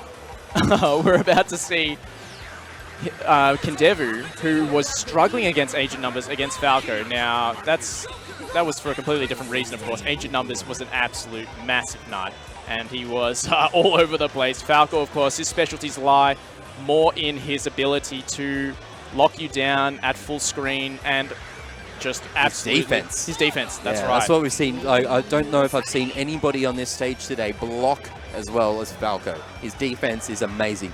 You want to see 20-second block strings, right. Well, I mean, like up, down, super dashes, dragon rushes, text. This is, man, Falco. Exactly. The South Australian Goichi. That's right. So Goichi, we haven't seen him in a while. Of course, he's got that tendonitis, so he's definitely taking some time off to recover in time for the finals. But come on, guys. I know you love to weave up Japan. I know you love to support EU. I know where you're from, but please give us a spirit bomb right now for the man, Falco. South Australia's Falco flew all the way out just for this, just to throw it down against all the international best, and he is putting it down.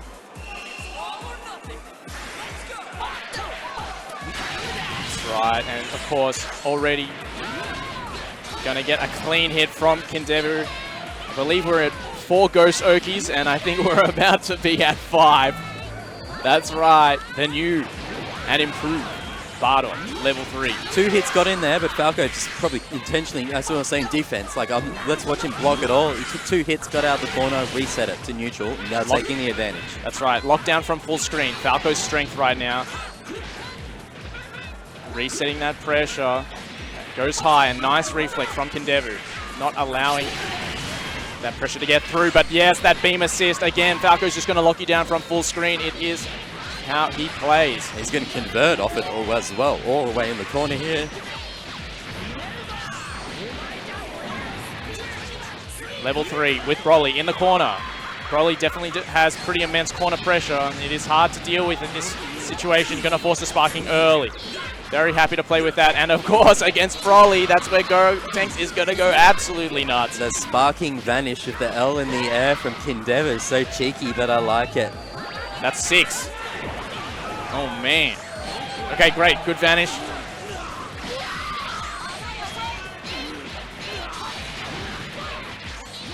Falco doing really well, but I feel like he has been on the back foot most of the time. He has been kind of just doing what he can to deal with the pressure of Kindevu. And that's going to keep going. Even with the sparking active, Kindevu has been generally on the top of this match so far. That's right. Both players now no sparking. Tried to go for a key blast there. Didn't work out at all. Kindevu bringing in the Broly. Goes gets low. the opening out. So tough. Perfect snapback setup. He was all ready. As soon as he snapped that Broly back in, had the assist, had everything set up. Got the low and do all of our favorite Ghost Oki. Gets hit by the overhead. We don't see Falco get opened up by the standard 6M overhead very often, but Kindevu's offense has been nuts right now. Oh, pilots around those lightning legs just right. Kindevu definitely has Bardock confirmed. Whoa, that was some fancy from Kindevu right there. Going with Falco not falling for it though. Oh man. Donut. That donut. Don't press the button. Oh man. Kindevu showing now he is the boss right now. Gonna get that sliding knockdown into the Bardock level 3. Now guys, we've only seen this like once or twice now today. It's crazy. Not seeing any Bardocks at all. Oh my goodness. Wow. What a setup right there. Deary me. Kindevu has completely turned it on right now. What is this? Falco. Getting put on notice now. Yeah, this is a pretty clean win for Kindevu. I don't know if Falco can surmount a comeback this hard. That's right. Falco not showing us the defense he's been known for the tournament so far. Kindevu kind of making him look like he's got no defense. Yeah, as much as we were just talking up the guy's defense. I mean, like he has blocked has dealt with the Ghost Oki pretty well in general, but Kindevu just immediately turns it back on again. And takes a convincing win, 1-0 against DS Falco, the man who knocked Fenridi into losers. Yeah, he's now taking an onslaught from exactly. Kindevu. Of course, we are in Saga 7, the saga where Kindevu tries to destroy the evil Gaijin. Is Kindevu going to walk away with the ball? His ally. So Kindevu's going to be packing in his bag one of those big shiny 7-star balls. Oh man, yeah, that's what I'm saying. A lot of people just see Falco's sort of weird setups and they think they can just get out of them because he's sort of weirdly positioned in the air. But he has so many ideas about how he wants to get his assist to approach and people just aren't respecting him yet. Not much Vegito in Japan. Kindevu making the sparking work for him, dealing with that beam from the Vegito, turning around into his own combo and getting the knockdown with Bilock level 3. It's not as fancy as it used to be on 1.13, but it's still a level 3, and I mean, that's it right there. Giving Falco a chance to wake up with sparking, turn things around for his own advantage, going to lay down the block string pressure. Got a Goku assist in the tanks, don't stop blocking yet, got to block for a little bit more. Oh my goodness, he actually got opened up by the Vegito 2M. Oh my god. That's what I'm saying, like he can't stop blocking, but I'm sure he was trying to block, but all the mix-ups, it's too much coming out of Darkseid. It's Falco right now, so we're going to put easy 80% on the board. How much damage are we doing? Oh, look at this damage. That was a lot of damage. That was a lot of damage. You can see, he might be looking for the tag now. You've got to assume Kindevu's looking for the tag. Oh, and he's looking to get anti-air. That's what he's looking for. I mean, Falco must have had 2H on the mind in that sort of situation, so that's going to be the go-to button.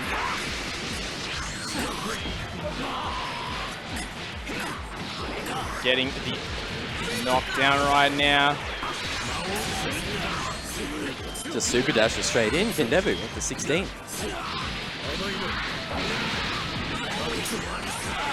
All right. Falco having a strong lead right now. He doesn't even go for command grabs. One of the biggest things I've noticed about his Broly play. Not going for it, but Kindevu knows he's going for that jump back and gets a sick anti-air grab. Whoa! Fakes the cross up into the tag. Yeah, wow. Oh man, this is not good. Falco's going to get a knockdown right now. He doesn't quite have the assist to lock him down from that distance in the screen. Kindevu gets out. Beam goes over the top of their head, and the lightning legs do not last long enough. I say this is all good if you're on the side of South Australia, if you're on the side of Falco, because he's still got a big lead here. Has to midget spinner away. He does not have an assist to make it safe. Kindevu just grasping for the air. Falco trying to make space, just jumping back a lot. Oh man. Looking for the opportunity to punish. Gonna chuck him to the ground and get Broly is going to throw 16 to the other side of the edge. And wow, he cancelled that early to get the anti-air. Plant that face in the ground. Dark-sided Falco ready for it. And Falco having a strong lead right now. Down tech. Goes low. Broly, this might be the end of him. Yeah, Kindevu just sticking those lows, the 2L lows. Going with the level 1. Is it going to be enough damage? It's not. Broly, another chance at life. But gets the allows tag. Vegito in. Kindevu's got a huge mountain to climb. Yeah, I think if Kindevu was going to win this one, he needed to take out that Broly. Oh, it didn't work out, but does get another good hit here. Doesn't have the meter to finish this off either. Oh man, heartbreaking. Kindevu leaving so many characters on so little health. Goes high, and he's able to lock him down. My goodness. Lots of damage reduction, but 5 bars on the side of Falco. He's probably going to spend some sort of level 3 just for a bit of a knockdown to see what he can do. That's right, he built so much meter doing that. He's going to have level 3. He built so much meter there. That was full 5 bars. 1, 1, 3. Broly, this one hurts. It's going to kill. It's going to be 1, 1. That's right, and Falco. Australia crowd waking up, getting hyped for that one. 1, 1.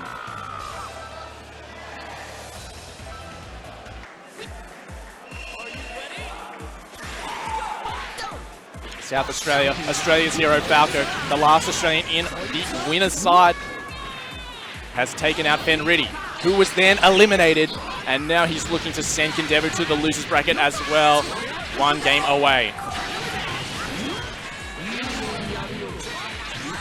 Getting a bit of a life lead going at the start of the third round. Man.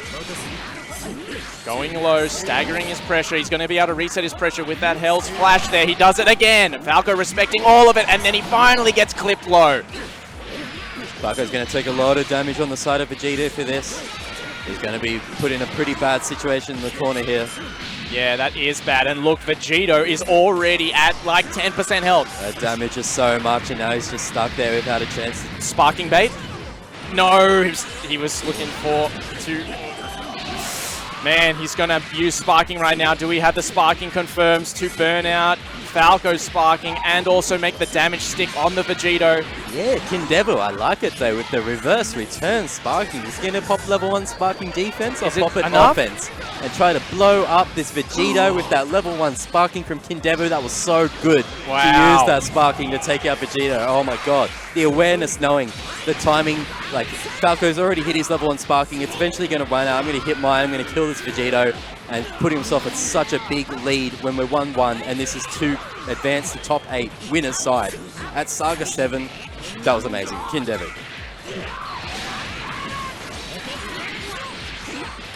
Yeah, but man, Falco's mountain to climb right now is absolutely insane. He's going to go with the Goku level 3, get Broly to regenerate some health in the background there. But man, not looking good without Vegito. Fakes the cross up. Good stuff. That's a good start, that's for sure.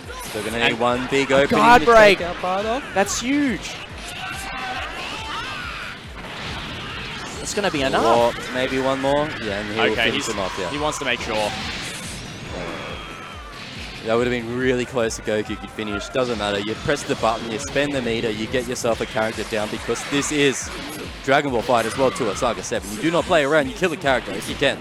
Spend everything you can, everything you got. Oh, what an anti. And Falco is playing Broly with entirely fundamentals. We're not seeing him throw out any lariat assist. We're not seeing him do any command grabs. He's just making use of his huge normals and his projectiles. And he's going to get level 3 for his troubles. Kindevu. Of course, Android 16, level 3 Oki places him so much further away. There's no chance for a cross-up anymore.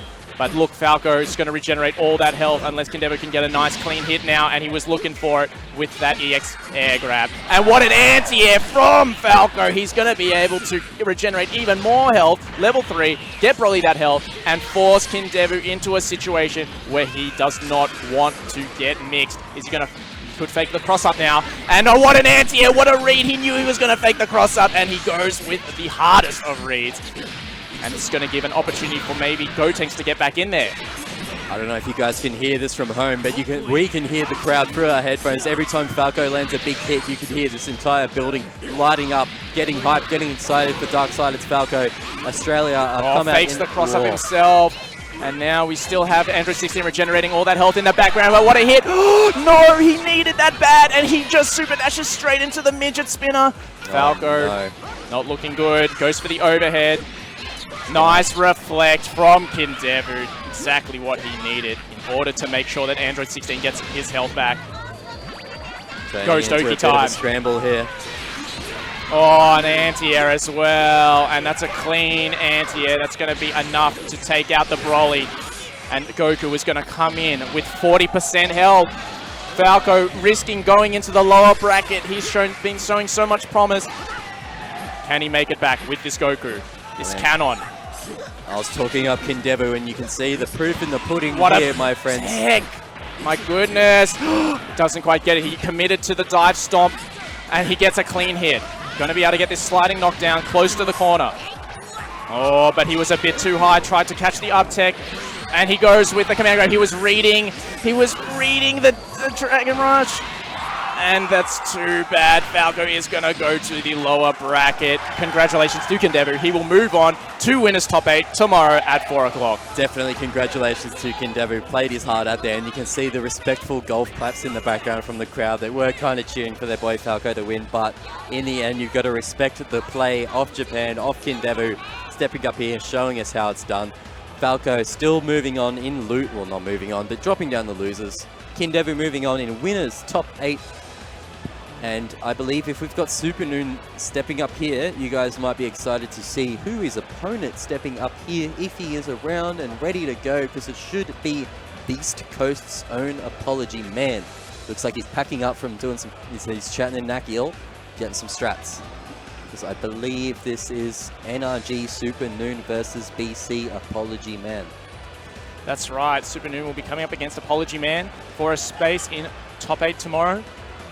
Aside from that, we have Kazunoko versus SEO still to be played. If we go have a look at some of the results in the losers bracket, we do see that Zed, Melbourne's best player, is waiting for his spot in losers top 8 if he can take out Tachikawa. So we will see that a bit later. And Falco looking for the winner, will be versing the winner of Lord Knight and Australia's, or New South Wales, Dilo. Garareo, of course, Evo 2014's Blaze Blue champion, will be going up against Baxter the Bullied. And, of course, say it again, said it once to say it again, Fenrich has been eliminated by Soji, who is now waiting for the loser of Kazunoko and SEO. So we have a lot of matches here for you guys, but right now, all that matters is the one between Apology Man and Super Noon. What are you thinking? I'm still just thinking how crazy it is for Fenrich to be out before top 8. I think everybody's expecting that as a clear, but unfortunately he has dropped out. We've still got Australians in there moving on further in the losers bracket. Zed and Falco moving on further, and Cyclops Fenrich. Galileo and Baxter will be a really good match. Hopefully we get the losers match on stream. We're not too sure what ones we'll have on stream. There's so many good matches going on right now. We are just bringing you the best of the best, and I know you guys want to see this one, yeah? Apology Man versus Super Noon. Some NA on NA action.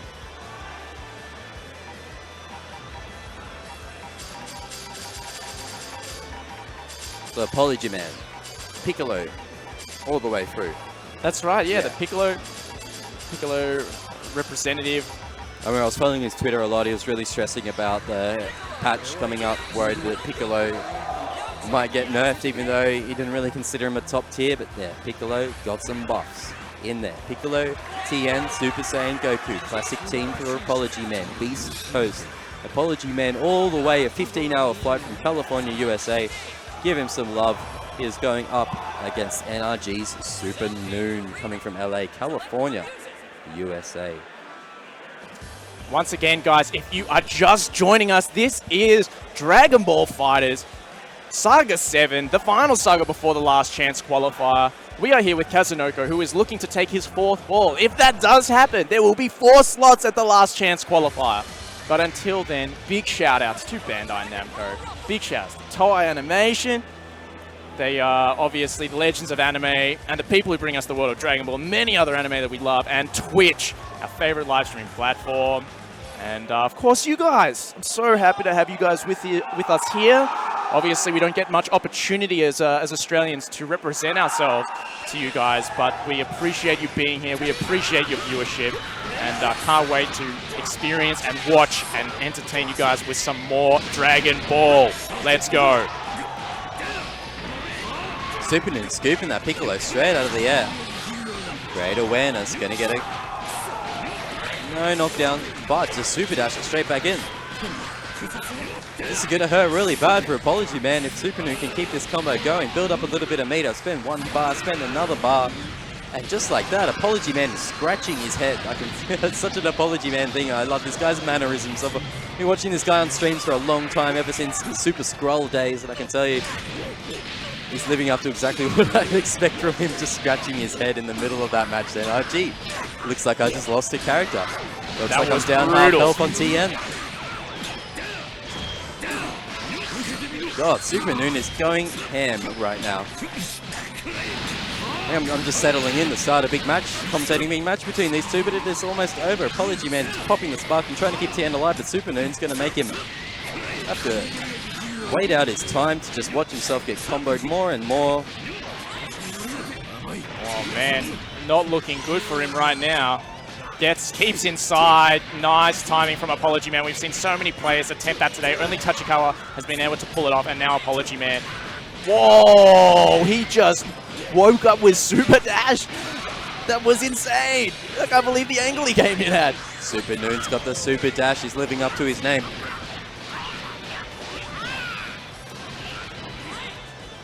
Staggering, looking for the deflect potentially. gonna get eaten like a gobstopper. Do they have gobstoppers in NA? I think that's one of our EU Wonka brand candies. That's the jawbreaker or whatever they call them. Yeah, the jawbreakers. Gobstoppers. Wonka brand gobstoppers and Wonka brand Wow. Oh my. It's like Chouts is going to give him a hug, and then Cooper's like, no, I'm giving a hug first. No chance at all.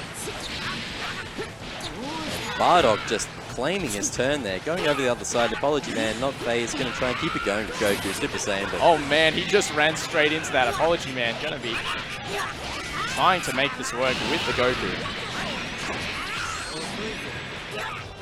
Nice reflect on the vanish after the lance.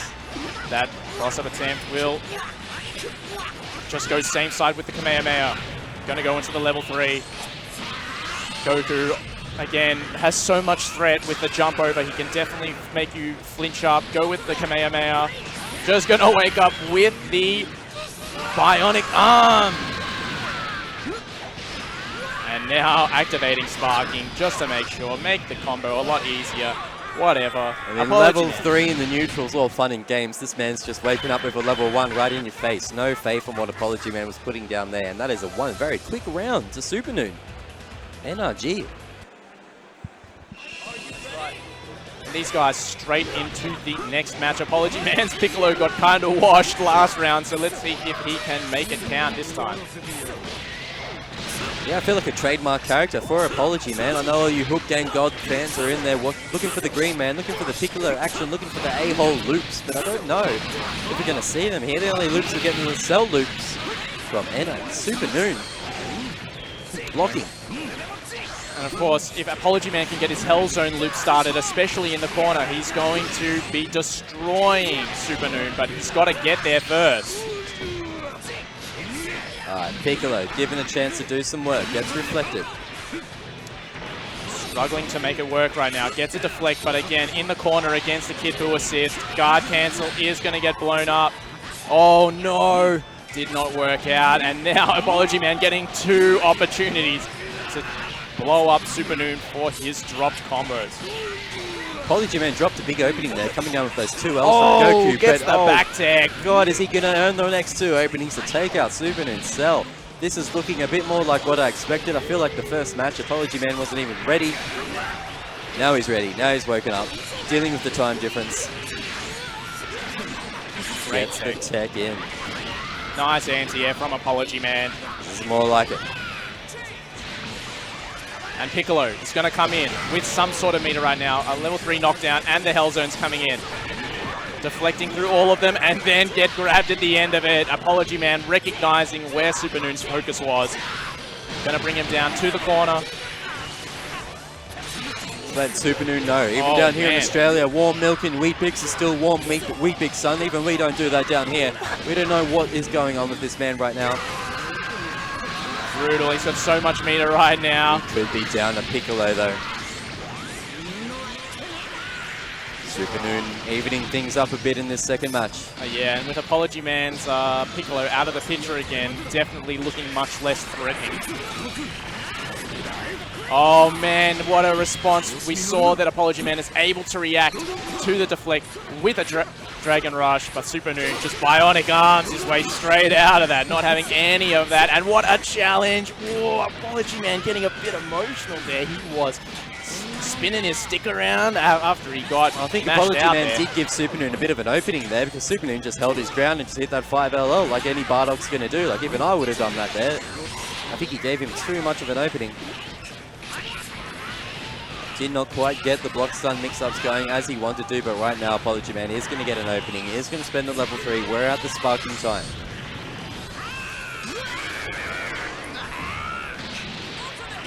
Yeah, fakes the cross-up again. Good stuff from Apology Man.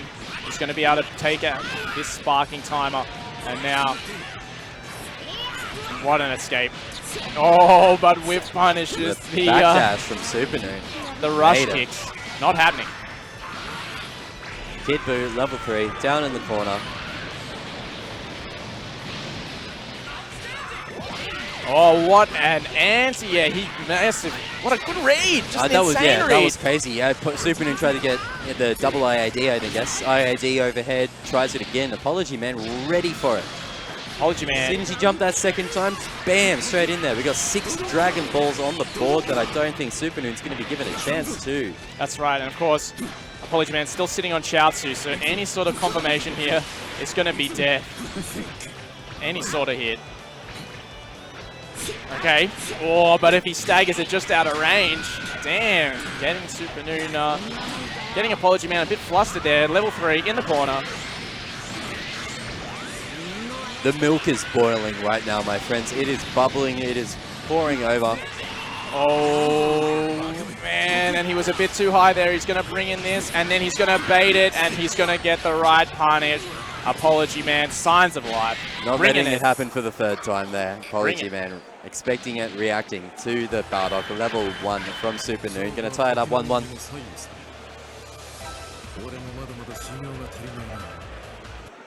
So this is winners quarterfinal to make top 8 in winners. So winner of this will move on to top 8 tomorrow. That's right. Of course, Apology Man wants to be able to keep his Piccolo alive for as long as possible, and wants to be able to get you cornered. If optimal win condition is to get you cornered with Piccolo and get those Hell Zones started. But he has not had an opportunity to be able to do that all set. Forcing sparking so early, and what a reaction from Super Noon to the deflect. So quick how these guys are able to identify where your focus is. I think the last time I had warm milk was probably when I was an infant, 3 to 4 years old.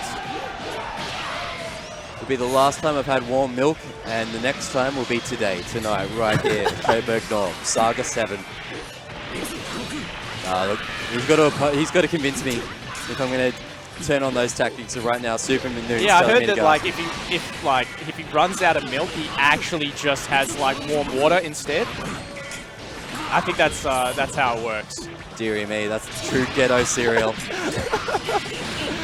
Just like the ghetto perfect that Super Noon is working on right now. It's going to be a sad warm milk in the hotel room at the end of the night. I'll tell you that if things keep going this way. It is not looking good for Apology Man. He is just getting absolutely pressured out of his mind right now.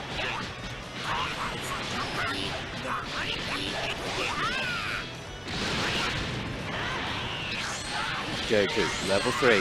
Gonna get the knockdown. Apology Man is so far behind at this point. He's gonna need to get a few confirms under his belt. Take out Kid Buu.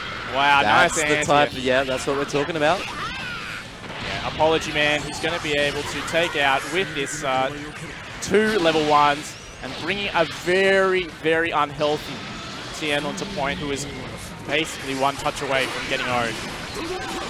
Still a lot can happen in this game. Get a few combos, get a few bars of meat. This could still be Apology Man's game. We are not done here at all. Super Noon popping the sparking. I think it's great for Apology Man, forcing the sparking out at level 2 like this, like all the times just wearing out right now. Vanish into Vanish. Ooh, super dashes in response. Oh man, doesn't quite get the pickup. Apology Man weathering the storm so well right now. And that's gone. There's no more sparking, but still, Apology Man still has to survive through this. And he's got barely any health. Gonna bring in Tien, actually. Wants to get him out. Doesn't want to have to deal with that assist. Just wants to deal with 1 character. It's pretty much any hit here in the corner should be a kill on Tien. Yeah, not looking good. Smart from Super Noon. Smart play. Skillful play. Finding himself up a character. Apology Man looking at going down into losers here unless he can make something happen with this Super Saiyan Goku. And this is how it starts. Getting the confirm. Sliding. What's the opening? Oh, whoa. Such a deep fake cross-up, and he's going to get a sick confirm. Apology Man, of course, he's the connoisseur of combos. It was very deep. Super Noon definitely expecting the cross-up. This is why we call it CouchWarriors cross-up, my friend, because... Oh, man. Attempted whip punish on the air Kamehameha is not going to work out. Super Noon, you can tell he's looking for a tag right now. Nice vanish. A nice tag. And he's just going to switch in Cell. Great awareness. So much damage taken off the Cell. Apology Man is doing absolutely everything he does to make this turn around right now. With the Super Saiyan Goku. Oh, no. No sparking. Not much meet up. But here comes Cell. And if he doesn't drop it, it's going to be very well done. Level 1. Super Noon taking a 2-1 over Beast Coast Apology Man, moving on to top 8 on the winner's side here at Dragon Ball FighterZ World Tour Saga 7. Brought to you by CouchWarriors down here in Melbourne, Victoria. So glad to have you all with us. I hope you're having a great time because we've still got some pretty exciting matches to go. And you can see Super Noon feeling pretty good about himself. Top 8 winners. There's only one way you could feel better than that. And it's if you're this man walking up on stage right now. That's right. You are Kazunoko himself, ready to play against Singapore's SEO. And he is... So this should be top of the winners quarterfinal bracket. God's Gardens Kazunoko going up against SEO.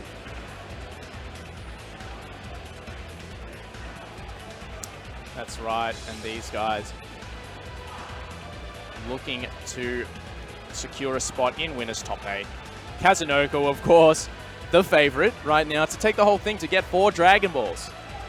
So we are pumped to see anybody put a dent in this man's armor. Put a ding. It's getting a bit like that. As much as I'd like to talk up the hopes and be like all optimistic, yeah, we can do this guy right here is a bit of a problem on the left. I say that with love, though, because I give Kazunoko nothing but respect and props for doing what he does. He already won BB Tag today. He's already won Guilty Gear today. He won Street Fighter 5 as well. He won Street Fighter 5 as well. So oh I mean, my God. He's not only a legend, not only a 3-ball legend in Dragon Ball FighterZ. This man is an absolute legend across multiple fighting games.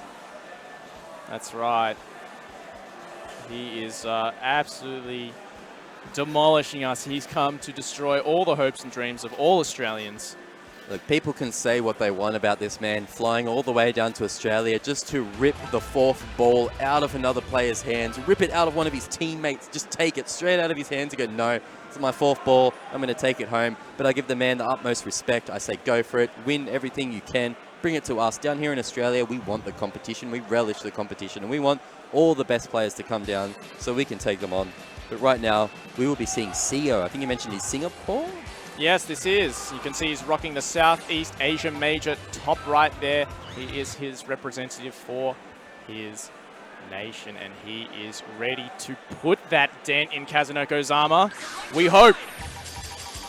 And I mean, the man had 2 balls. He took his 3rd ball, and with 3 balls, he comes all the way down to Australia just to flop them out in front of us and tell us what's up. Going to go for the 4th ball. No amount of balls is enough for this man. We just got to hope someone can step up and claim that position. That said, you can bet your butt that the last chance qualifier for Dragon Ball FighterZ World Tour, the last chance qualifier, is going to be completely insane for this because there are currently 3 spots open in that LCQ. And if Kazunoko does take another one, that's going to be 4 spots open for the LCQ on the 26th of January 2019, happening at Red Bull Final Summoning in LA.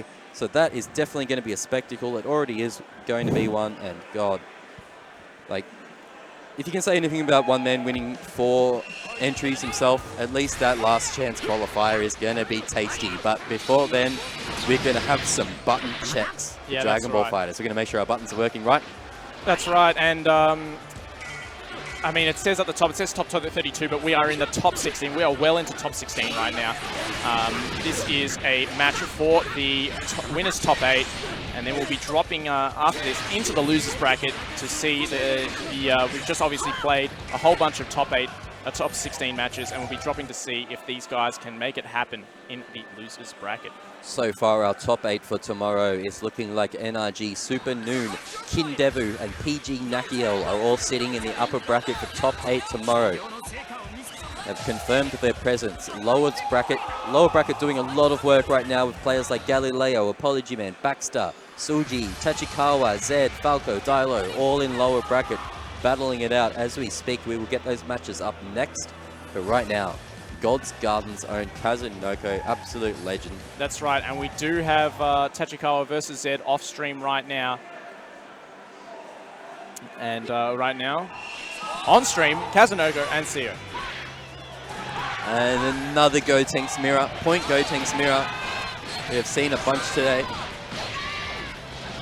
So that jumping L, the 3 fists, 3 quick punches from Gotenks, pretty crazy move. The amount of delayed hitbox that has out there. The active hitbox, I should say. Kazunoko doing 2 of them. Open up this round. As soon as he gets an opening on Bardock, tag in the Gotenks, tag in the problem character. Kazunoko plays him himself, knows he's the problem. So I'm playing this character, I know he's obnoxious as hell, I'm going to get rid of him myself on your side, but CO is not going to go down without a fight. CO rocking the white pants Gotenks, that is the one that is getting opened up right now. There's a lot of action and hype going on in this building right now, I can barely hear myself. So that's how it goes down in CouchWarriors Crossup, guys. This place is going nuts right now.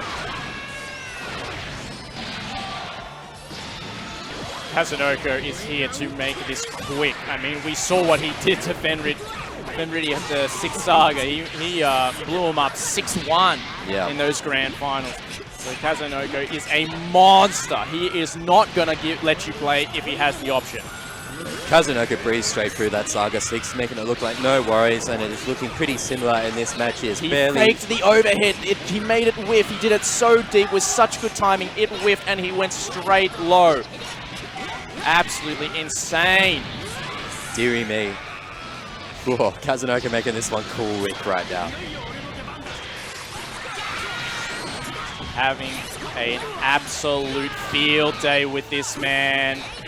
And that is, yeah, he's got the family option now as well. We saw how that worked for Sako, the strength of the wife and child. It just makes you better, really. When you go the Ryu style guard to be a family man, that's Kazunoko. Oh man, he whiffed the overhead again by doing it early this time. Landed and immediately went with the low. Kazunoko is looking insanely strong. God. He was so ready. Just the jump L, just...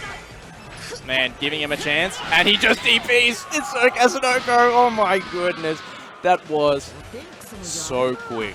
That was so dominant. Oh, yeah, okay. That's the most dominating match I've seen so far. Yeah, CO, kind of a bit of a grimace, bit of a smile on his face. Kind of the smile of like, please get me out of here as soon as possible. Because, oh, God. Kazunoko's last match, of course, was against our Australia's Ando. And even Ando was dealing with Kazunoko better than CO is right now. It is looking rough, that's for sure. I want to see this man get an actual combo, get an actual confirm, get something. Of course, we've got our Southeast Asia boys in the chat. I know you want to see your boy win. Yeah, Japan looking up in chat. Shout outs to Japan, shout outs to all of Asia in our chat. And of course, that is everybody getting super rowdy, super hyped for Kazunoko taking out CO's Gotenks. Of course, everybody is just... Everybody loves to see Gotenks gone. Blow him up. Get him out of here. Oh my goodness, Kazunoko notices that CO was just outside of the corner and has the perfect setup for the situation. I think it's actual strategical advantage to put all your characters on the same colors. Like Yamcha in the red and a Gold Gohan in the red, in the chaos. It turns, it does look a little blurry. It does get a little crazy. Kazunoko is making this look insanely easy right now. Goes low, my goodness. He's got the new leg loops, has he? This is a blow-up. I don't even know what to say at this point. This is Kazunoko in effect. If you hear people say the name, this is why we say it. This is why the man has 3 balls and is looking at taking the fourth one. Is he even going to bother to sparking right now? He's looking majorly demoralized. Can't even get a hit. The pressure is so tight. Look how tight that pressure was. He couldn't even sparking there. My goodness. Kazunoko absolutely running a train. This is the first place winner of Guilty Gear, Blaze Blue Cross Tag, and Street Fighter V today. He has won all 3 so far, and he is looking to take his 4th Dragon Ball at this Saga event at the CouchWarriors Crossup. This man isn't even on 1, he's on like 4 right now. He's just taking everything and doesn't even look phased for a second. It's just another day at the beach for this man. Crazy. Well, I think that's all of our uppers done. That is all of our winners. Top 8 sorted. You will see God's Garden's own Kazunoko, NRG Super Noon, Dark-Sided Falco, and Detonation Gaming Tachikawa. That's sorry. And PG Nakkiel. Sorry, Tachikawa win to lose is what I'm talking about. PG Nakkiel. Right. So sorry, that is Kazunoko, Super Noon, Kindevu, and Nakkiel moving on in top 8 in the winners bracket. Oh, and Zed did drop to Tachikawa, so Tachikawa will be in losers top 8 tomorrow. That means that we only have one more Australian sitting. Oh, no, never mind. 2 more Australians. So we've got Dilo versus Lord Knight right now. Dilo, of course, on your left on your screen right now. He is from New South Wales. And repping that Kanga Esports jersey as well. Shout outs to the Kanga Esports team, sponsoring Australian fighting game players. Always love to see that. That's right, and he will be coming up against Lord Knight, and the winner of this will go on to play Falco. So only one Australian, if any. Oh, no, we still got Baxter. So we got Baxter. We got more of a chance, boys. It's happening. We need an Australian in top 8. Let's make it happen. Lord Knight right now, standing in the way. Of course, Lord Knight actually got 2nd place in Guilty Gear as well. We had Kazunoko 1st place, Lord Knight 2nd place, and then Ferry in 3rd place, our best Australian player playing Elfeld. And pumped to see what Dilo can do against this American player. I think this is the first time I've seen Lord Knight up on stream myself. Rocking the Piccolo and Ginyu. Ooh. Alright, so I've got notes on Lord Knight running Ginyu Gotenks Android 16 at Summer Jam and Sigio Taku, but right now he is rocking the Green Man Piccolo. Wants to get into the Hell Zone mix-up straight away. This is something that Apology Man couldn't get going. But Lord Knight showing that he is a master, and a good punish from Dilo. All right. Okay, catches the up tech right there. Dilo aware and ready. Goes and baits the deflect. Strong start from Dilo. Looking strong right now. Dilo already with the Green Man down. Dilo usually does well in Australian tournaments when he turns up at Battle Arena Melbourne 10, a big tournament earlier in the year. He got 2nd against DF's Baxter, and that was one of the bigger tournaments of the year. So Dilo definitely knows to turn up. When he does turn up, he turns up big. We're seeing it now. And there are not, I don't think there's any Ginyu players in New South Wales, at least not very experienced ones, so it's very easy to not know about some of the pressure routes and try and disrespect them. It's going to force Dilo quickly to Sparky to get out. Dilo, of course, a Street Fighter 4 player, originally coming from a lot of different games, but you can see he likes to keep it very vanilla, very easy, and he's got 2 characters with DPs. You can tell he wants access to that option. He wants access to the really strong projectiles of the Goku, and of course Gohan having a beam as well. 2 Gokus on screen at once, that's what you want to see. That's when you know you're playing Dragon Ball Fighters. Breaking realities there, Dilo getting the big combos in. Lord Knight forced to use the sparking pressure as much as he can against Dilo in the corner. He's going to get an opening for it and possibly a lot of damage here. Just bring him below. Go level 1, he's going to charge it up and then go straight to the level 3 just to guarantee it. Yep, get the kill. So Lord Knight using his sparking well, evening it up here. 1 character down each side. That's right, spent 6 bars on that, but it's worth it to take down a character.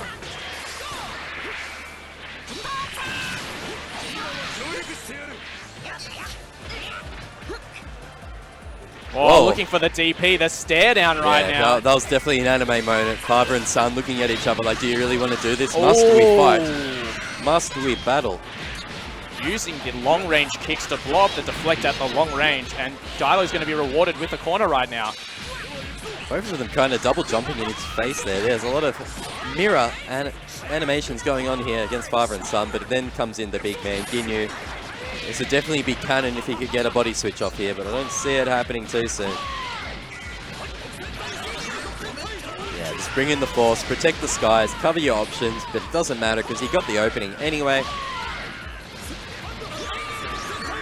Oh man, we can see that Dilo really wants to get out, and he does get the corner. Keeping it horizontal that time, mixing things up on the Ginyu. Good defense from Lord Knight. And he DPs, my goodness! Straight into the super. Allows him back in, but didn't quite get it at the right timing to force any sort of snap.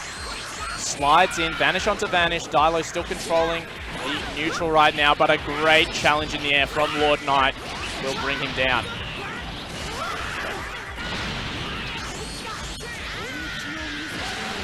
Good stuff from Lord Knight. After a pretty rough start, honestly. Piccolo was down very early. He seems to have figured out how Dilo wants to approach the neutral.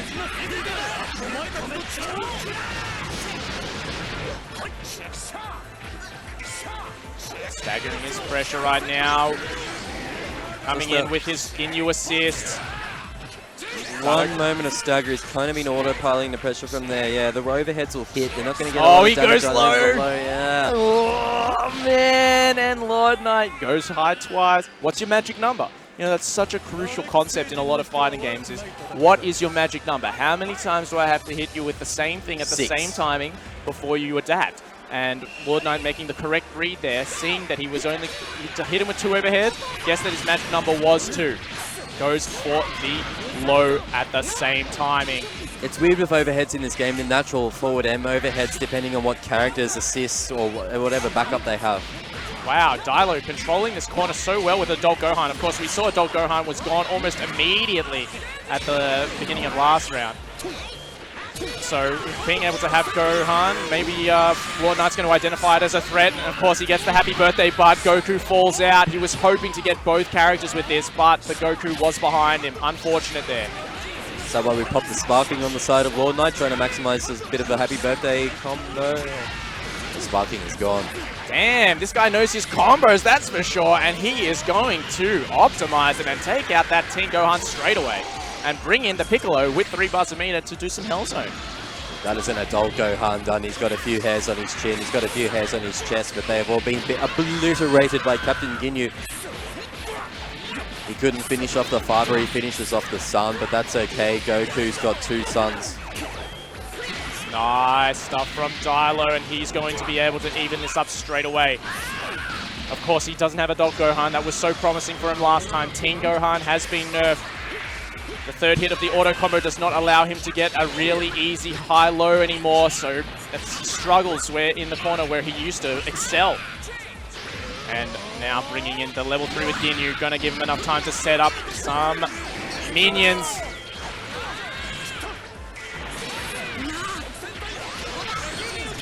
Oh, Sparky nice. vanished. No, he only had 1 jump available there. Dilo wasn't sure. Okay, brings him down. And then he's going to go with this. Is he going to go turn it into a level 5 even? He is. 1 pixel away. Oh, just not quite. Oh, he wasn't ready for that. Oh, he almost would have gotten the snap there. He's still got Goku assist behind this, and he does get a clean hit. Is he going to go for the snap? He does. Benzabara meter snaps in the Ginyu, going to shave off a lot of that blue health. Doesn't manage to get an opening, but Lord Knight is looking at pressure now. Lord Knight's been put on notice, got to stress, got to find a way to block, but does not, and that Ginyu is out of there. And Dilo is finding himself with a character lead, but it is definitely not done and out on BC Lord Knight. We've seen what Goku Super Saiyan can do here today on the main stage by himself. It is quite a bit. But Dilo got his own Goku in the back while working the Team Gohan, going to get the corner, combo, open him up. It's leg day for Team Gohan, going to get some exercise in the corner. Whoa, that wasn't the corner, that was full screen legs. And Lord Knight's going to take the opportunity, blast him straight out of there.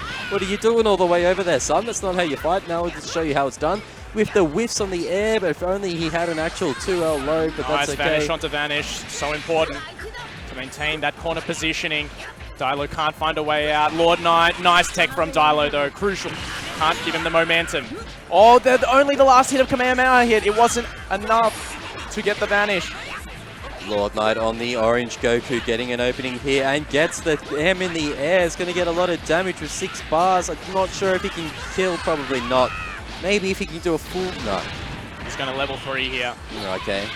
Get as much on the board, of course. He's you can still fake the cross up at this screen positioning. Lord Knight knew he wasn't going to be able to kill from there, so he goes for the level 3 knockdown to try and get something else started up. All he needs is a sneaky Vanish. If he can just get an unexpected Vanish in at the right time, and Dilo knows that it's going to tag out, bring in the Goku vs Goku action, and Lord Knight now, orange Goku on the side of Lord Knight is taking the sliding knockdown, taking the level 3, probably not going to take it to feet quite yet, but Dilo definitely looking at evening this up, 1-1.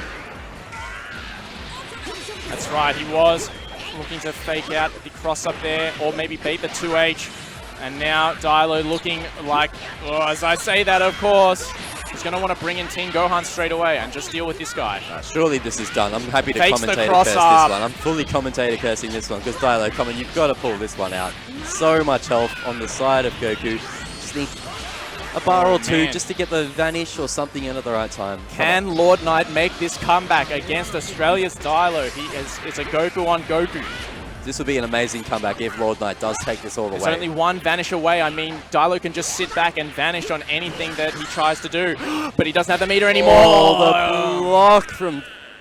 Wow. 1-1. 1-1, but that was a nail-biter. Lord Knight was fighting till the very end. You can tell how bad he wants this top 8. I love the spirit. I love the attitude. Fight till the bitter end.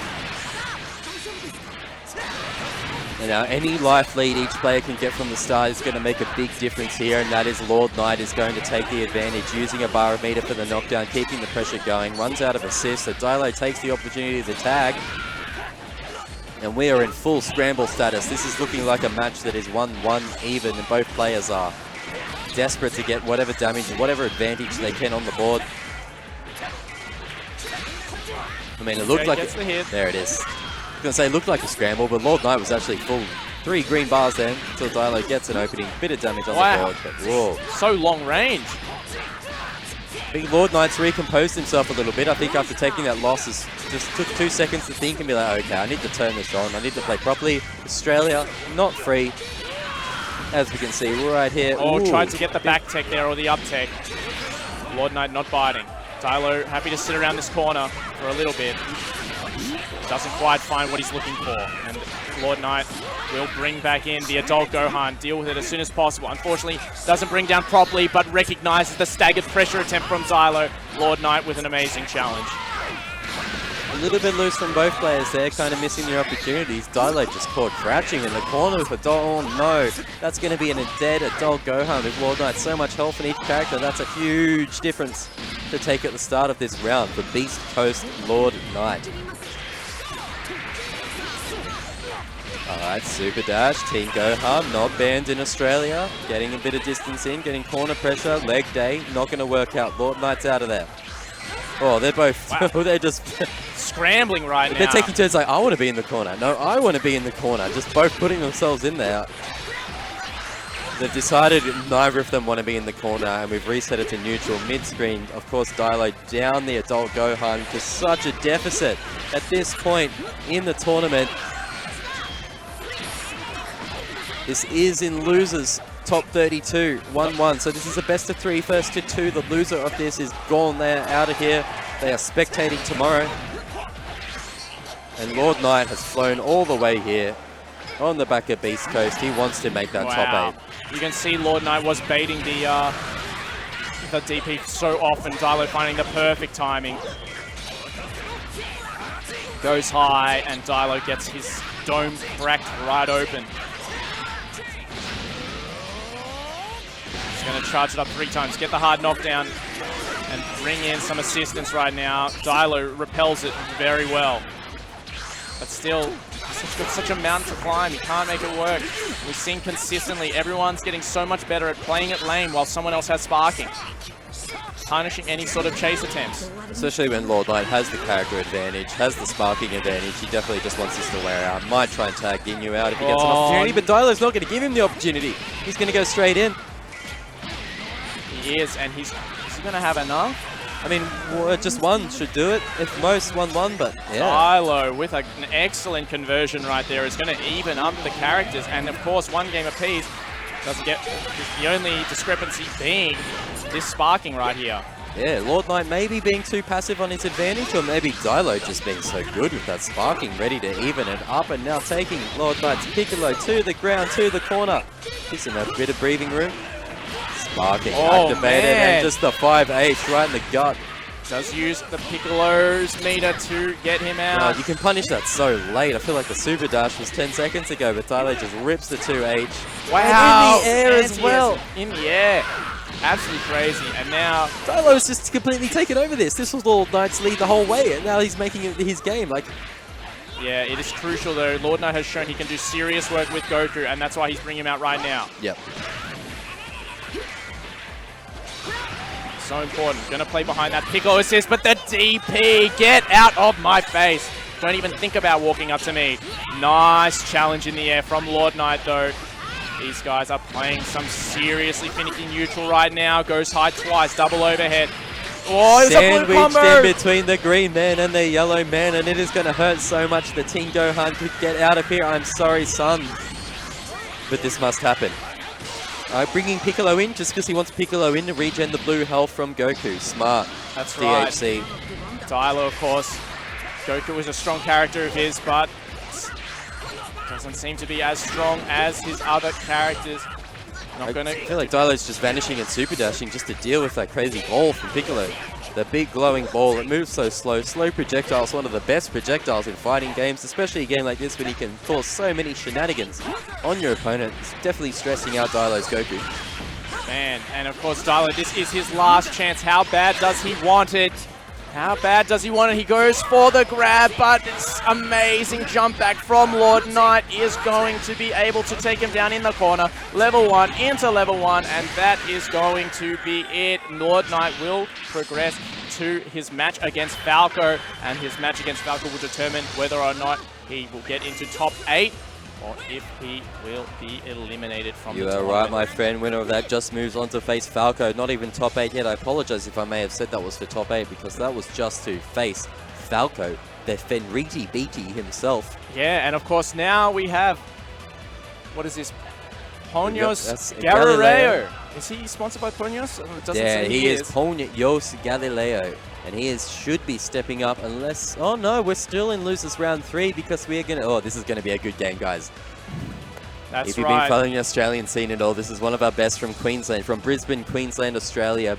Brisbane's own Baxter setting up on the left, and of course Ponos, Japan, Galileo, yeah, so Evo 2014 Blaze Blue champion.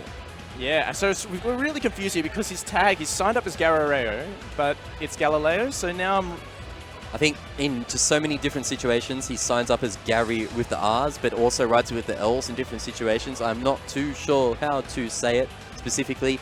It's got R's on the back of his jersey. You can't see it, you're on the flip side, but on the back on the hoodie, it specifically says Gary Rayo. That's what he signed up for, so I guess we'll call him that, even though his Twitter handle says Galileo. We'll just go with what we've got. Now, if you don't know Galileo, after this stream, hit up YouTube, 2014 Blaze Blue, just Blaze Blue. Chrono Phantasma. Chrono Phantasma, yep. Yeah. At finals against Dogura. Don't spoil it for yourself. Go watch that series. Absolutely insane series between Dogura and Galileo in 2014. Come on, Chad. Obviously, I know what you're talking about, the R's and L's. I'm trying not to be racist here. I'm just going with the way the dude puts it down. This is the whole point of what I'm trying to put down here. But we're just going to call him Gary Rayo. And you are right. That Blaze Blue CP Evo 2014 Grand Finals is one of the best fighting game sets I've ever seen in my life. You could not write a movie better than that set. It is one of the most emotional, one of the most amazing fighting game sets I've ever seen that has come out of this guy on the right. Here, Ponos' own Gary Rayo. If you haven't seen it, look it up, because it is a roller coaster, and it is an honor to have him on Australian shores here, coming up against Darkseid's own Baxter. That's right, and of course, Baxter, we've said this a few times, but we usually call him Baxter the Bully down here in Australia, but today he's been Baxter the Bully. This man has not had a good time at all. He has come in and gotten completely destroyed by Tachikawa. Tachikawa made him look like a big Baxter the baby, to be honest. So, look, he's looking to kind of redeem his status as any sort of heel if he's going to be made look like Baxter the, something else. And he is coming up against Galileo right now. Let's go. This is going to be a good one, guys. Now, guys, we've got Gary Rayo locking the Bardock Gotenks, Android 16. Baxter, big fan of the Android 21, the Yumja. Pretty much always seeing those two on his side, but getting opened up at the start of this.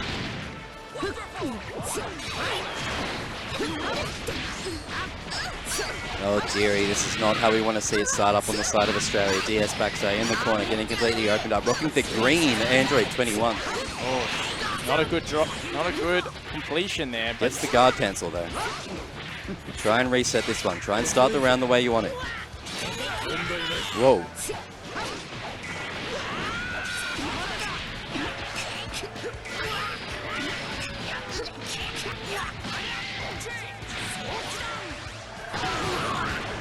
Nice. Going to bring him down.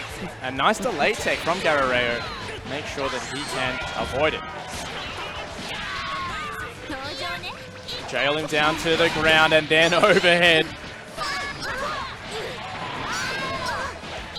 Bringing him up, bringing him down. This is a pretty straightforward play so far from Gary Ray, coming out just bodying Baxter in the corner. Damn, optimal? Oh, not quite.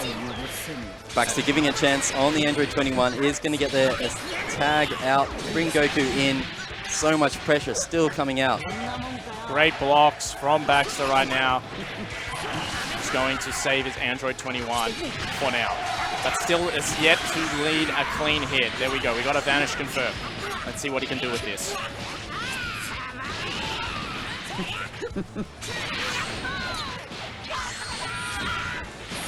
Gonna snap back in the 21. Jail them down into the corner. Just one good hit here is going to take out Baxter's out. Man. Even with the DR damage reduction, he's going to easily take this out. Probably without spending a bar. No, I might need to spend one. That's okay. 1 bar. Baxter down Android 21. Gary Ray looking very solid right now. Here to play. So this is top 32 in the loser's side. This is not for top 8. We actually have Apology Man waiting for the winner of this one. So these two are fighting to face Apology Man himself for top 8. But it is definitely looking all Gary Ray's side here with the Gotenks. Oh, wow. Nice cross up there. Doesn't quite make it work out. Damn. Man, Baxter is trying so hard to make this work.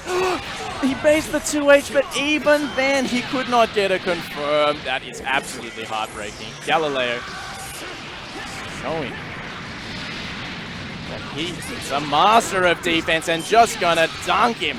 Absolutely insane right now. Huge amount of confirms.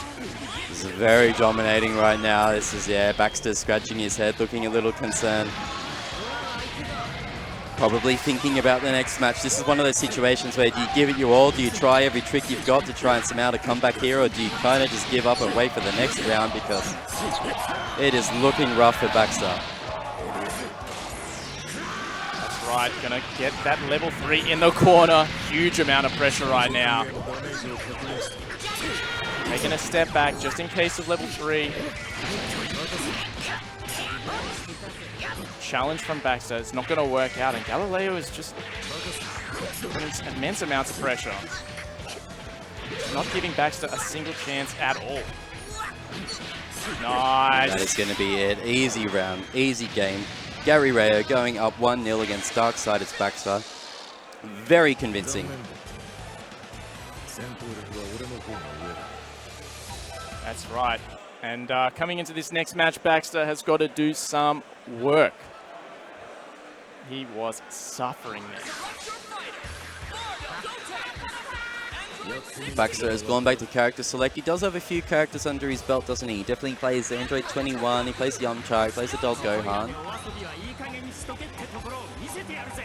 Alright, going full red this time. Was the color change? Just the color change that time? He's rocking the green Android 21 before. That's right. It's like a homage to She-Hulk, I feel like. That color. Of course, coming into this next match, we saw Galileo absolutely just destroy Baxter. There was no chance. Baxter, one of the last opportunities to stay in this tournament. These guys both in losers bracket. They both want this win. Even if they win this, guys, they still need to beat Apology Man next. Nice cross up from Galileo. He is going to absolutely destroy. Baxter struggling to get anything started in this set. It is looking concerning for the side of Australia here in the loser's side. Of course, we do have Apology Man waiting for the winner of this set.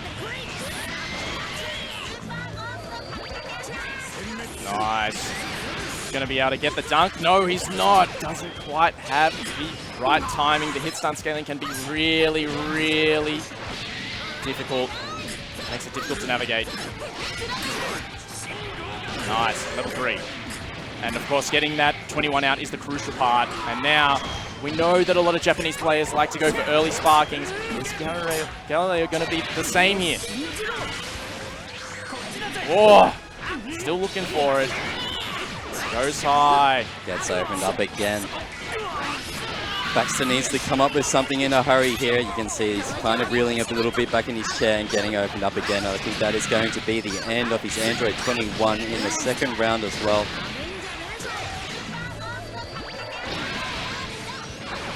And another strong opening on the side of Ponos Galileo. All right. Nice. Gets the pressure here. Still looking for an opportunity to hit. Oh, and wow. Tried to follow him up into the air, but didn't quite work out. These guys struggling for positioning, and Baxter is struggling to get anything going. Does get a hit, but still, even when he gets these vanish confirms, he's not getting anything past that. Galileo's defense has been absolutely insane, and nice reflect again. Gets the reflect, immediately tags into the Bardock just to separate the damage, spread the damage around a bit, and not only that, but get an opening on Baxter's Goku, get the corner combo. Oh, nicely optimized, getting the full damage. Bardock standard with 16, knockdown, spend the meter. Oh boy, this is looking rough. All right, can he get the second grab this time? He does, and now he's going to be able to go straight into the level 3. Galileo with an amazing combo right now, doing 99,500 damage, I reckon. That was absolutely insane, and Baxter is looking kind of bullied right now, that's for sure. He is on his last character, trying to start off the match with a Wolfang Fist, but going to get opened up by the Universal overhead, cracked his dome open, and posturing. Baxter looking a bit stressed here. Ooh, getting a bit of a blocking on, getting the block spot. Down to the Yamcha. Sparking is wearing out the whole time. It's going to be a massive comeback for Baxter to do. Just one character, just the Yamcha.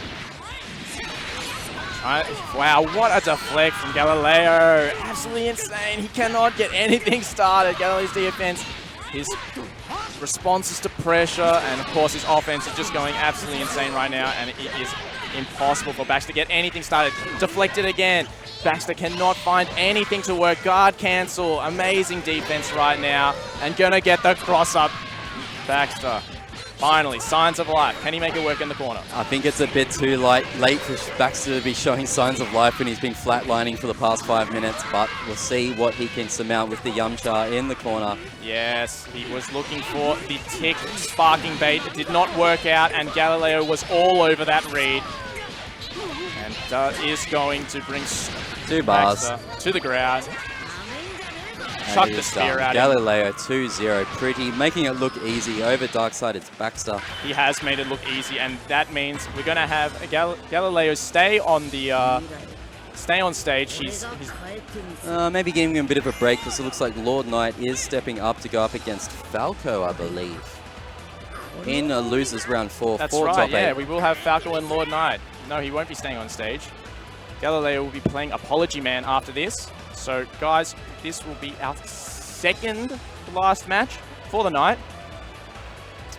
Yeah, we do have most of our top 8 placements underway. We've got Kazunoko, Supernoo, Kindevu, and Nakkiel moving on in winners bracket top 8. Lower bracket, we have SEO, Tachikawa moving on, and one of the 2 that will be stepping up on the stream next, which is Falco and Beast Coast Lord Knight. That was losers just then, so unfortunately Baxter has been eliminated, one of Australia's better players. Looks like Zed is out of there as well, so in the upper 4, we've got Japan, NA, bottom 4. That's right, and this is the last chance for Australia to get into the top 8. if Falco does not win here, we will have no representatives in the top 8 from Australia. And we will have, you know, we'll have, let's see, basically just, we'll have Kazunoko, Super Noon, so Japan, America. We've got Singapore and Japan so far, Apology Man or Galileo, so we would have just a whole bunch of American and Japanese representation. So we are crossing our fingers, we are spreading our Vegemite, we are putting our prawns on the Barbie, hoping and praying for Falco. The last remaining Australian player, South Australia, Darksided Falco, is here in the top 32 lower bracket. Go up against Beast Coast Lord Knight, international player extraordinaire. I think, as you mentioned, I think we've got 2 matches left for tonight, you're right.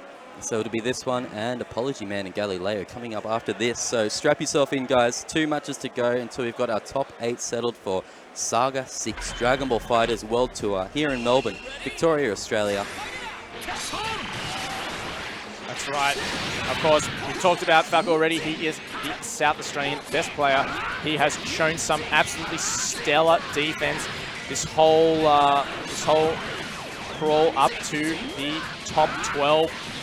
And now I just got notice, sorry to interrupt, but Apology Man will be off stream. So this is going to be our last match for the night. This one right here, guys. So enjoy it, embrace it. We got top 8 tomorrow still, so get ready for that. This is a warm-up for tomorrow. Darksided Falco.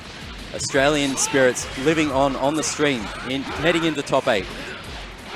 Yeah, as soon as, of course, this happened last time, we started talking about Falco's defense, and this man starts getting opened up immediately. Of course, we are getting later into the bracket against better and better players, better and better offense. It's going to be harder and harder to defend. So Falco, can he make it happen with his full screen control? Lord Knight is making it very difficult right now. Does not quite get the snap. Just going to bring down in the corner, but did go for the wrong combo there. Does not quite get him in the corner, and Falco is going to capitalize. Got the corner pressure right now. Oh, man, those lightning legs. Such a great button from Vegito, completely covering Lord Knight, trying to tag in the Captain Ginyu. DS Falco is going to get a big combo in the corner, chuck him straight back down in there, go for a setup. Right. Getting the assist to cover any sort of tech options. Going for the double overhead. Great defense from Lord Knight. Man, good defense from Lord Knight. And now he's staggering because he has no more assists, but Lord Knight picks the wrong gap, missed times. And now Falco has another opportunity. And of course, Vegito's combos build so much meter. He's going to be able to bring him down and stack on these assists. And of course, when you do Broly and Goku like this together, you have an opportunity to follow up with Goku. It's not even needed. So much damage right there. We see Darksided Falco up a character now, trying to move on in the tournament. Australia's hopes are riding on Falco right now. You bet the venue is getting very excited, getting very loud, getting very rowdy for the man Darksided Falco. He is going to do some snack mix-ups right now. No, he wants to fuzzy onto the Broly. Converts with the Kamehameha assist. Knocking Falco's dome and setting up the level 3. Oh, tried to go for a grab. Falco was savvy to it, but Lord Knight even more savvy to his next response. Gonna bring Lord in the Knight ready for it. Oh, great defense from Falco, and he's going to go into the level 3. Now, is that going to land? Yes. It's not. He just hits the Goku. No punish, though. Almost thought that'd be a happy birthday, but it just hits Goku in the background, gives Lord Knight a chance to get out of there with Piccolo, but... Nice tech from Lord Knight. The DR. These guys both garnering for space again. Falco waiting for his assist. Happy to take it easy while he's got the character advantage, the assist advantage. Doesn't quite get the hit, but now he's started. Oh, he still gets it. Doesn't quite get the right confirm. That's all right. Still has an advantage right now. Of course, Vegito is, at danger of getting just touched right now. Taken out of the game. Only a 2-on-2 right now, and Falco's at a serious life disadvantage.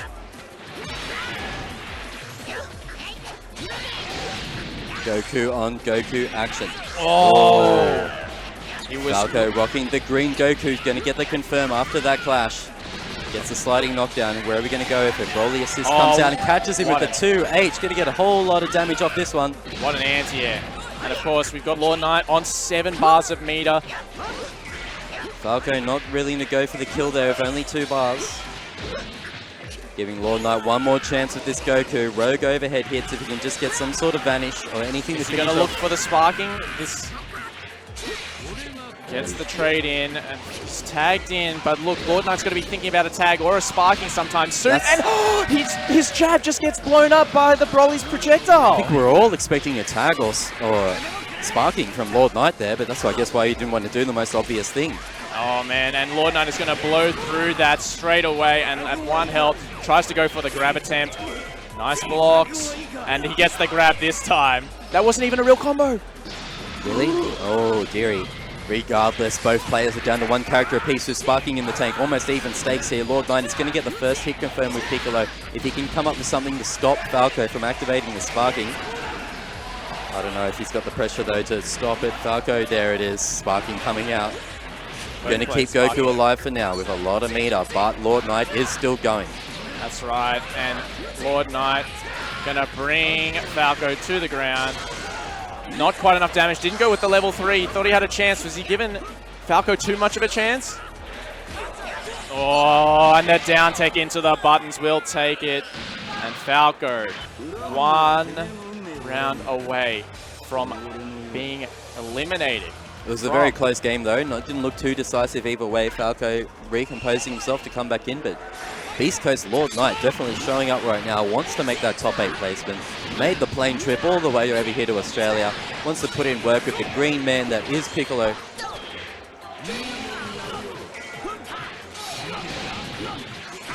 Nice. Going to get that pressure. No assist to play with, so happy to just push him to a distance and then play neutral again. That's where Vegito excels. Goes for a cross-up, but it's short and gives Falco the opportunity to open him up with those lightning legs. Force him back into the corner, but the down tech into buttons will allow Lord Knight out. He was not ready for that low. And now Falco is going to chuck him back into this corner. Nice, locking him down with those assists. Goes high. Oh man, this Piccolo is 1 away. He wasn't ready, and down tech buttons will catch him out again. Lord Knight making all the right decisions, and Falco is not getting the right hit confirmed. Obviously sitting on his last leg right now. Could be a bit of nerves. Lord Knight getting out of that one. Lucky turns it around. Man. Now gets a character, first one to take a character out. When 5 seconds ago, he was in the corner taking all of that pressure from Darksided Falco. Lord Knight turned that one around so quickly and is now in the advantage. A round up, a character up, and offloading on Falco's Broly. Stuck in the corner here. Ginyu Force coming out. Jace, customary Aussie. It's good to see an Australian tournament get Jace out there, laying down the damage as Lord Knight. Not Australian at all, but doesn't matter. We'll take it. We'll take what we can get as our last Australian is staring down the barrel of defeat right now from being eliminated from the tournament. Man, and now Broly sitting on no health. Tries to chase down, but wasn't confident in the hit. No sparking yet from Falco to save Broly. Is he going to spark?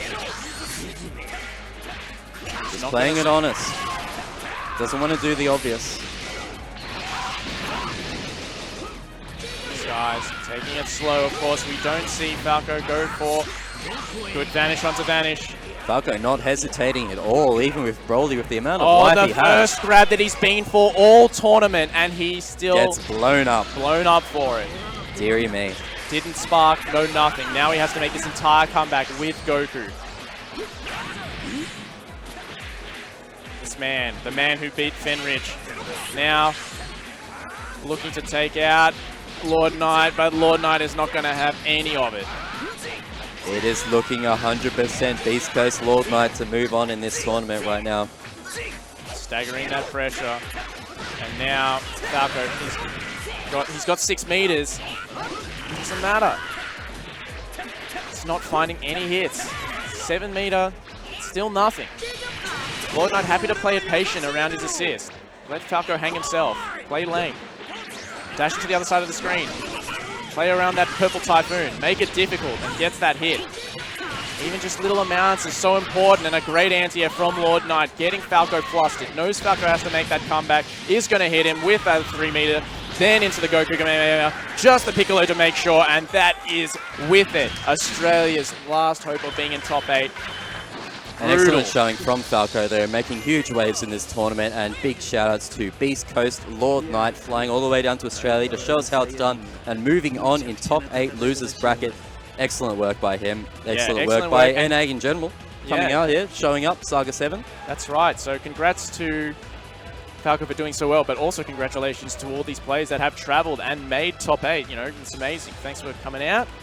It's been really, really good. So for a bit of a recap, I think we are done for today, but we will see top 8 for tomorrow. For Saga 7, the 7th Dragon Ball will be handed out tomorrow here in Australia, and competing for it, of course, will be God's Garden Zone, Kazunoko in winners in top 8, NRG Super Noon in winners top 8, Kindevu from Japan, and Panda Global Nakkiel in winners.